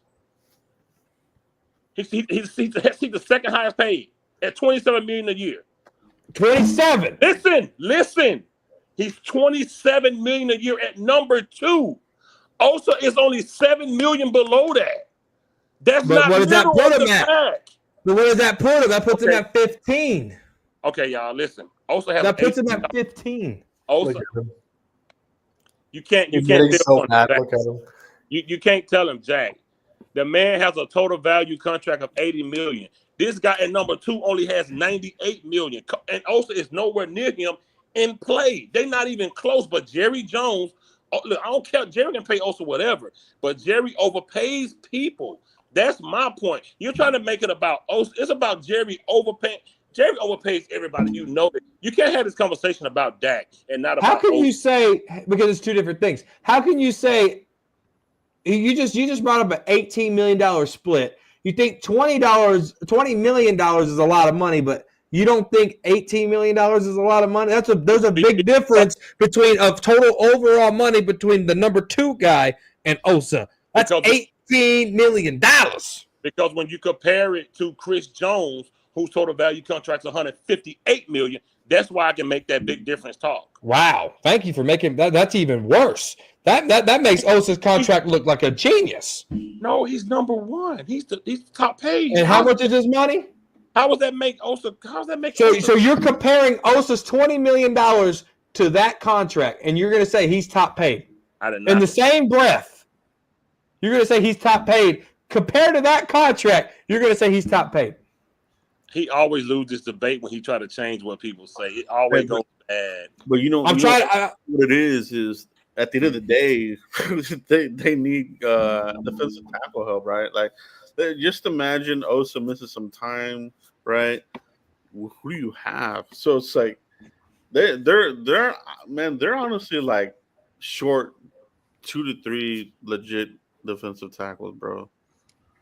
Regardless, we need to shore up the defensive tackle room. Regardless, I'm wondering if they make a trade or something. You know, I think they have to no, for sure. because I don't think they will. But they have to. I don't see them as rookies either, man. Like, I mean, my point is, Osa just ain't it for he can't do this by himself. He don't have it in him. He's not a game changer. He's never been one. In 4 years, his highest sack and corner said that's his job. If that's his job, then that's terrible. Whether his job is running or stopping, he has done neither good. Neither one. He has done neither good. Teams run all over us.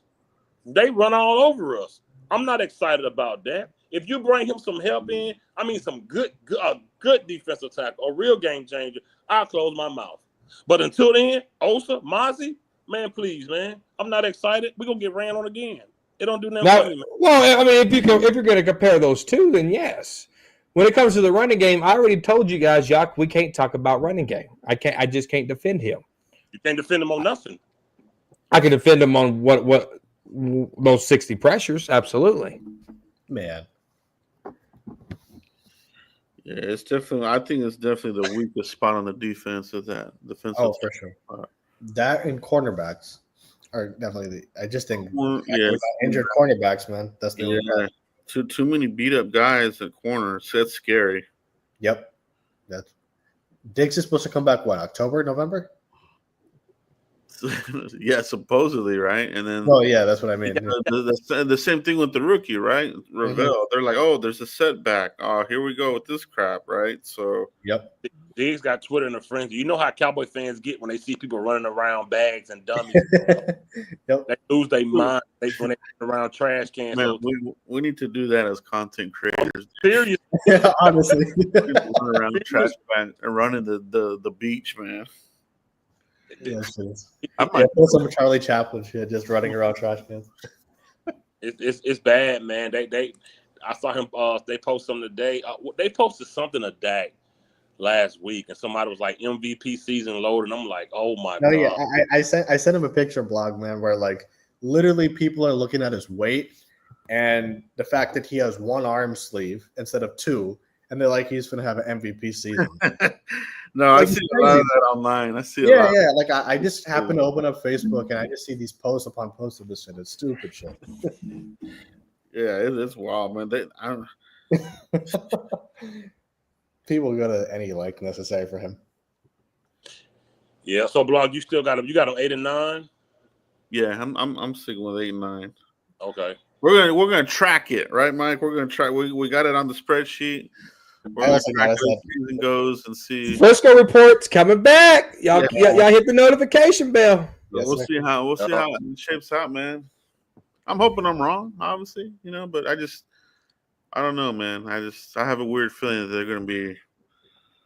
They're gonna either surprise us or it's gonna be bad.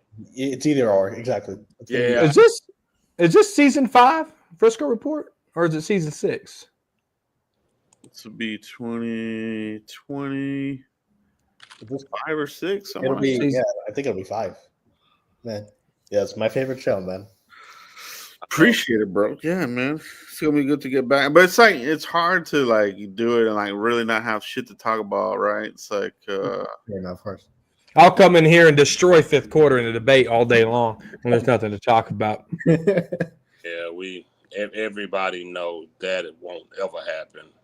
One thing you do have is you get them pissed off all the time. You won a few, but you beat yourself because you make these outlandish claims about this team every year, and you always in November you be like, "I was wrong, guys." To the point where you right now you got it with what is his name, Kenneth Murray Jr. You said the same thing. You said Rashawn Evans was going to change this whole defense. He had a good year with Atlanta. It never translated over here with Dan Quinn. It's just about you always jumping out the window about it. What do you want me to do? Close the window? When we got Alan face in it? You said Alan Hearns going to have a better career than Dez when we got him. 100%. And he would have if he didn't hurt his ankle. He would have had a better career than Dez Bryant. No, he wouldn't. If he didn't break his ankle, I think he got a concussion too. Y'all see what I'm talking about, man? I be telling you. If it were for those two things, because he wasn't a scrub with the Jaguars when it came. Then he came to the Cowboys. He made some plays, but he had a concussion. Look at Boss. He had 1,000-yard season with Jacksonville, bro. Yep. And how many years? 3 years. Exactly. He was on the trends. You said Mozzie was on a trend 2 years ago. Am I right, Eshan? Yes, he is. You are. You said Mozzie was. He didn't play his rookie year. He didn't play. Last year. He's in it last year. The problem is going from 1 sack to 2 sacks is an incline. It is. You made improvement. No improvement, but no impact. Man. If you lose 4 pounds in 3 years, yes, that's improvement, but you still look the same because it wasn't. You're lighter than last year.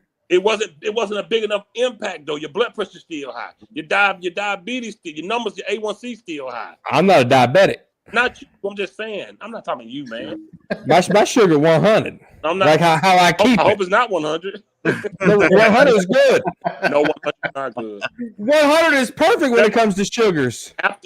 After you ate something, after you eat something, you want about 120. I don't want mine 120. After you eat. Yeah. Well, 100 blood pressure is good. 100 blood pressure. The top. I mean, God dog, sugar's good. Dr. Corner, I'm not listening. Corner, you about credible as the Cowboys doctor with that damn hat on. Hold on. What is a good blood sugar rating? Doing this. 70 to 130. I don't want mine 130. I'll keep mine below 100. Yeah. You were so ridiculous, Dr. What's that doctor name with that Cowboy? Below 125 is good. Dr. Cooper. Words. Special, man. Yeah, below 125 are good. I don't know what y'all talking about. 100 sugar is perfect. Dr. Corner. Dr. Corner. We don't want to hear it, man.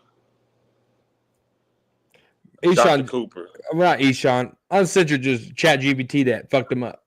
Made no sense. Because my Google said the complete opposite. I'm not you. I corrected. I said uncensored. I got you. No worries. I mean, what? I mean, okay, so dude, my doctor tells me I got the blood work of a 15-year-old. Man. That's how healthy I am. Well, in the blood work world. A1Cs, cholesterols, all that. Perfect. Mint. Fire. Wow. Why would your doctor say a 15-year-old? Because those numbers are impressive. No doctor. What does that mean? A 15-year-old can be sick.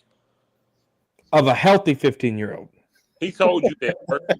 First of all, I have a girl doctor because when it's time for that prostate exam, it's smaller fingers. That makes sense. Oh my God. When it's time for that prostate exam, they're small fingers with the girl doctor. No male doctor for me. No, not ever. This dude crazy, man. So what I was about to say, let's go back to 16, right? So 16, we had a guy. Jalen came in, the injury. Do we have anybody in 17 with an injury? I don't remember. I don't think so. Hold on, I'll let you know. Okay. Who was injured in 2017 for the Dallas Cowboys? We had Zeke on suspension. Yeah, that was a Zeke suspension. Yeah. No. Tyron Smith, back knee, Sean Lee hamstring. That's every year. Yeah, I'm talking about drafting injured players. That's what I mean. No, I know what you mean. Oh, Chaz Green had various injuries. In terms of Joe Looney had a back. Oh, Joe Looney. So after him, we didn't have another one till LVE 19 with the neck Boise, which I did a video about telling everybody before we drafted him. Yeah. Neck, telling everybody. And then he got up there. I don't know why people saying that. There's nothing wrong with my neck. Dude, you was in college looking like Brian Urlacher with that neck. Like, dude, why did you lie? And then we go on to Damone Clark. Mm-hmm. Why would you even bring him in with that type of? Well, because the Cowboys doctor did the fusion. That might well let me did it. That man would be paralyzed. Yeah. What do you think about Overshown, man? Is he too brittle? Yes. I wish they. Oh man, I like him so good. I like him a lot, man. I love him, but he's brittle. If they moved him to safety, I wouldn't be mad. Yeah. I mean, he's so talented, man, that guy, but it's just, yeah, he's definitely brittle, man. Hey, Blog, what's your expectation on Donovan Ezeraku? I think he'll do good, man, but it is his height that does kind of 6'2". Yeah, 6'2", 248. I think we'll see, man. And also, can he hold up? Right? I mean, he's not a traditional edge. You know, to me, he would be better suited in a 3-4 edge rush. So, having said that, there has been reports coming out pre-camp that Brian Schottenheimer wants multiple sets for offense and on defense, so we could potentially see some 3-4 in the defense. Mm-hmm. Exactly, uncensored. Tell him he was wrong about that blood sugar. He on that AI that 100 blood sugar is perfect. Stop reading AI for stuff. That's not perfect. It is. Okay. Maybe there's different for ethnicities. I don't know. Maybe right. it is. I don't know. Maybe there is things that are different in the ethnicity world. Oh yeah, I forgot about that. He did say Dalvin Cook was going to show out for us. They never played him. They never played him. You can't hold that against me. Yes, they never played him. Why? Why? You know why? Because he stink. Because Zeke was still here. He stink. Yeah. Dalvin Cook wasn't good no more, bro. Zeke last year. How can you say someone stinks when you didn't even see him play? I had just he played a little bit. Not I had just saw him with the Jets. He stinked. No, he played like fucking 3 snaps and that was it. Right? How can you judge him off that? Dalvin Cook was cooked. Dalvin Cook, if they played him, he would have cooked. Bro, hey, Blog, I don't know how you do it. How you tolerate it? Is he even signed right now? I wonder. Like, I don't think so. No, Mike McCarthy ruined his career.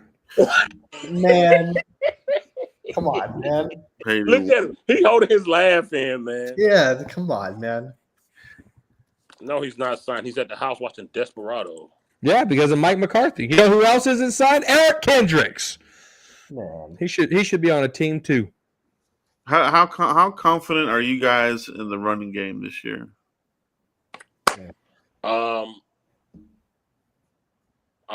Miles Sanders probably not gonna make the team. Okay. I'm cool with the interior of our offensive line. I like BB. I went back and watched some of book. I watched them. We know how Bama offensive linemen do. I hope with the guy that they got, the offensive line guy, and the offensive coordinator, I hope they can be better than that old piece of crap we had last year, who shouldn't even been our offensive line coach anyway. I hope that they can, coach Booker up to the NFL level. We know what Tyler Smith is. Yep. Tyler Guyton is working with Tyron Smith.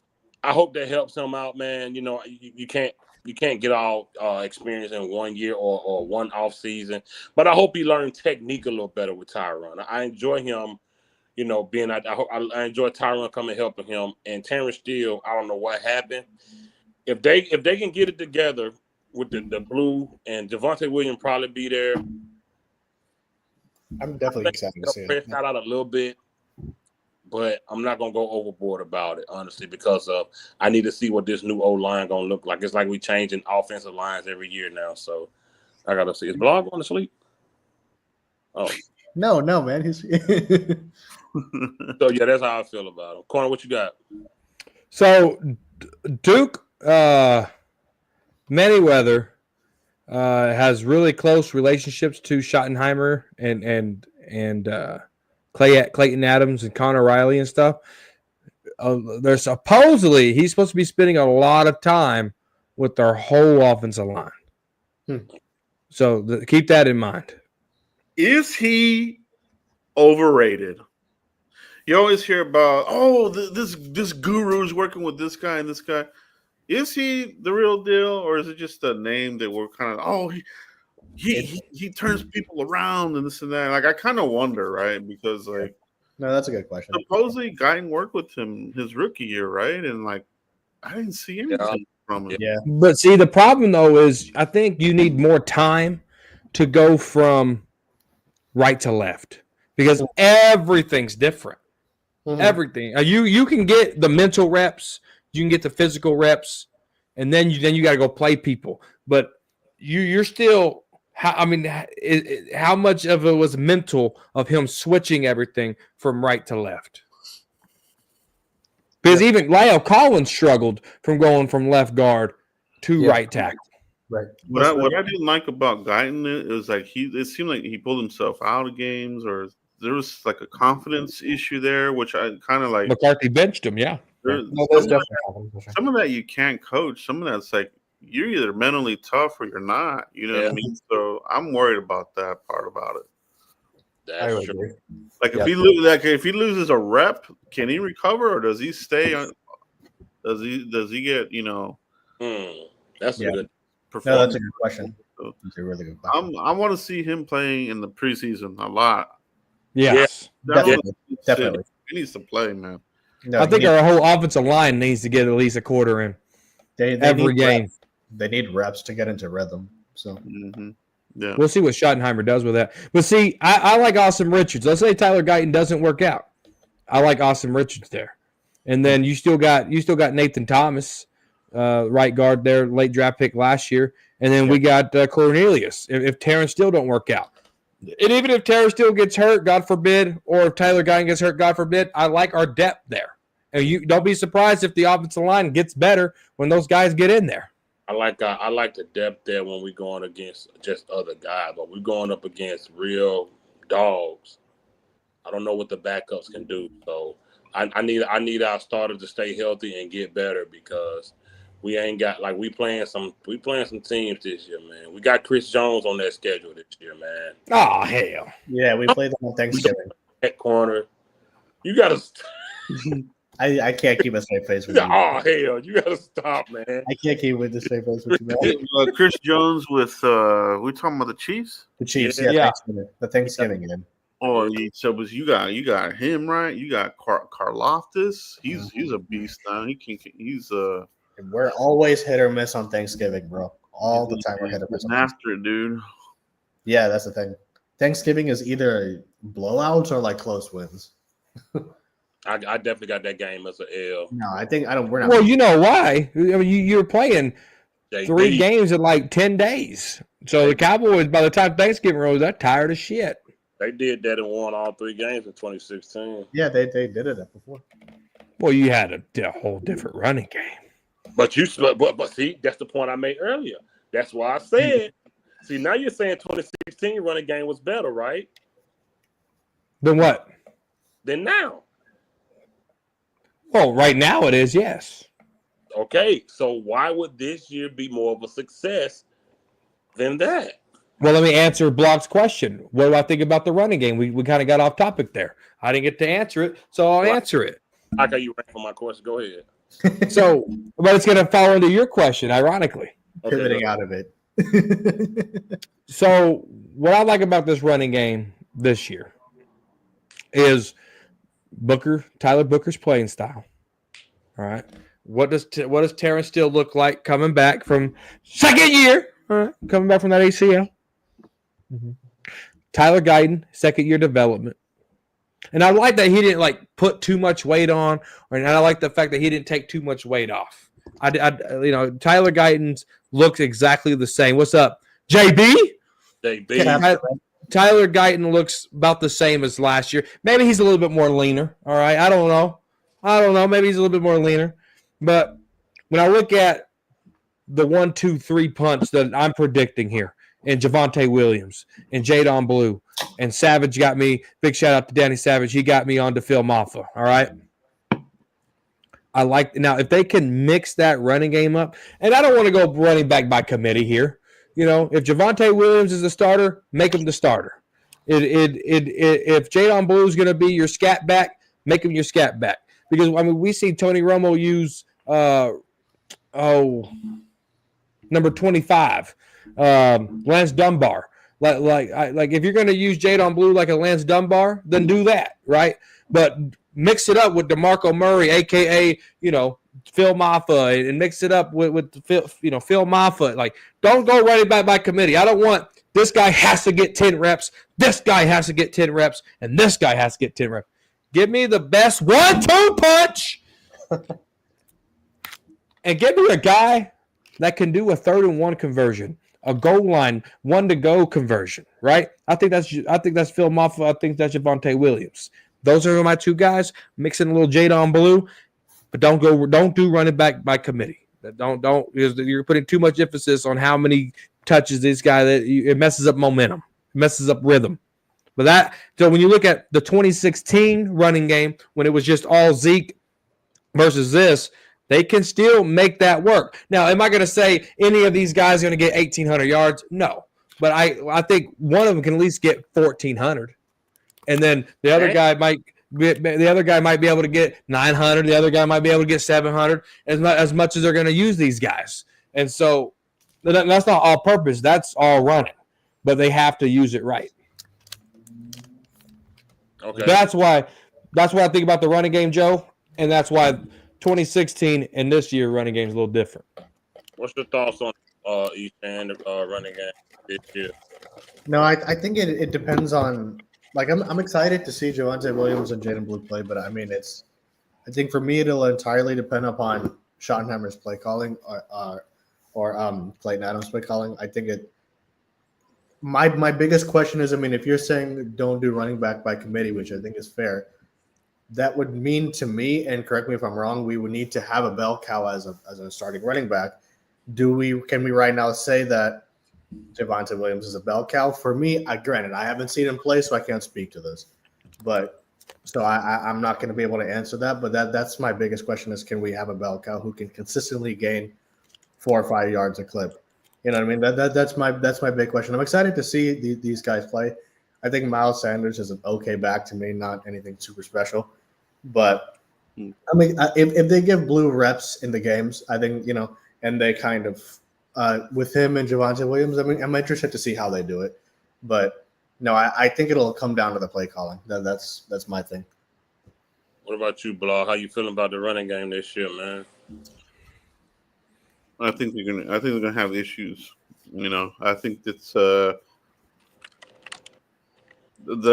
bell cow is playing college right now. The bell cow's not on this team right now. Yeah, he's playing in college somewhere right now. Probably Notre Dame, but big shout out Notre Dame. Like they don't like Jadon Blue. I think is one piece of it, but we're not going to see that 1-2 punch until next year. This year they're going to try to get by, man. But I feel like at the end of the year we're going to be like, see, they did it. This whole committee crap again and screwed us. So yeah. But what if they don't do running back committee? What if Phil Maffa and Jadon Blue is your 1-2 back? Do you see any success with that? They could, but we also got to see if Jadon Blue is going to be fumbling and bumbling the ball. So that's true. He too has to play in the preseason. They can't they can't crown him as this is going to be our next Pollard and not play him. Yeah. Mm-hmm. Because he's got a hold on that ball, man. He starts fumbling, bro. I'm done, bro. I hate that crowd, bro. Fumbling running backs. I agree. I don't care what. DeMarco Murray had way too many fumbles in 2014. In critical situations. That Green State game. I mean. Yeah, no. In critical situations, you would fumble. I mean, you're getting 300 touches. You're bound to fumble the damn ball one way or another. It's law of physics. The more you do something, the more you're gonna mess it up somewhere. Yeah, I think Jadon's was pretty high. It was like something like every. It was like 10. I think he had 10 fumbles. Oh, jeez. In his collegiate career. Yeah, we're good. Damn. I don't know, man. Who's our running back coach? I'm trying to remember who the hell our running back coach is. Stand by. Who is the Cowboys running back coach? Derek Foster, I think is who. Derek Foster. Yeah. I have no idea. Oh yeah, we were supposed to get Jashard Choice, but he chose to stay in Texas. And then Dan Campbell called him, and he said, "You know what? Fuck Texas. I'm going to go to the Lions," and that's where he went. Yeah, that's a Derek Foster. So he was the New Orleans running backs coach in 2024, and then the Chargers coach from 2021 to 2023. Yeah. We'll see. Yeah, we'll have to see. That's the thing. I think honestly, I think it is going to be committee. They just don't want to say it because no fan wants to hear that committee crap again. If it's committee, then everything Schottenheimer has stood for would be a lie. Well, that's you can't say you're going to pound the rock and then say we're going to be running back by committee. You can't say that. That's my biggest question, honestly. To not be a committee, they have to have the bell cow. That's my big question. I don't. It could be Phil Maffa. It could be Javonte Williams. Yeah. What does I that haven't mean seen for Dr. the Williams. team? When sorry. those are your bell, what does that mean? Yeah. Well, Javonte Williams, he's just been hurt, but he's had 800, 900 yards.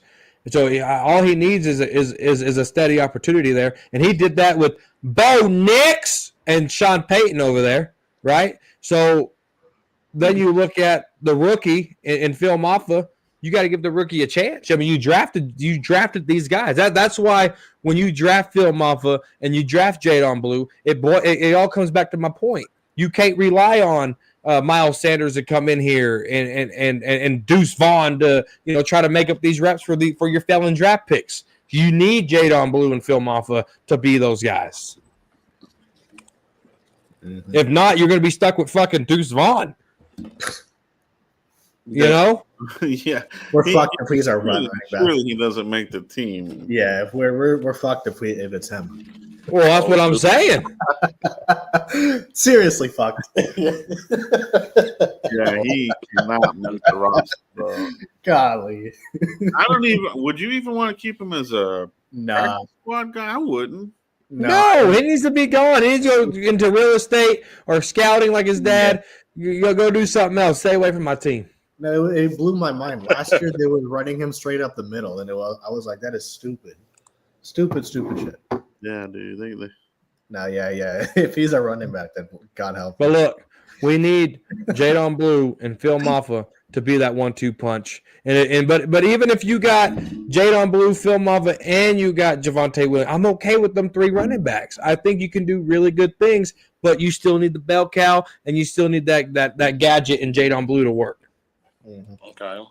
I'm excited to see though, for sure. Like I said, it's really. We're gonna find out here very soon. I don't see much success. Like I said, just a few teams I added to the that I think we're gonna beat. I added the Cardinals. I think we're gonna beat them.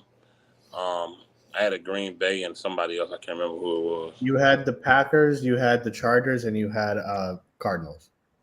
Yeah, that's my 3 because at first I. 7 you first had it at 7 and 10, and then you flipped. I'm with Blog. I'm 8 or 9 or 9 or 10. Excuse me, 8 or 9 or 9 or 8. One of those. They gotta beat Kyler Murray. Why we can't? They better beat Kyler Murray this year, bro. No, we need to. Oh, crop top mother lover, we're gonna beat his ass. I hope we do.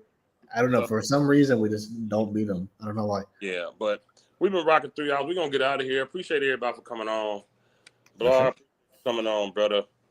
We'll be back Sunday for another show. Salute to everybody. Don't get out of here, man. All right, bro. Take care, guys. All right, man.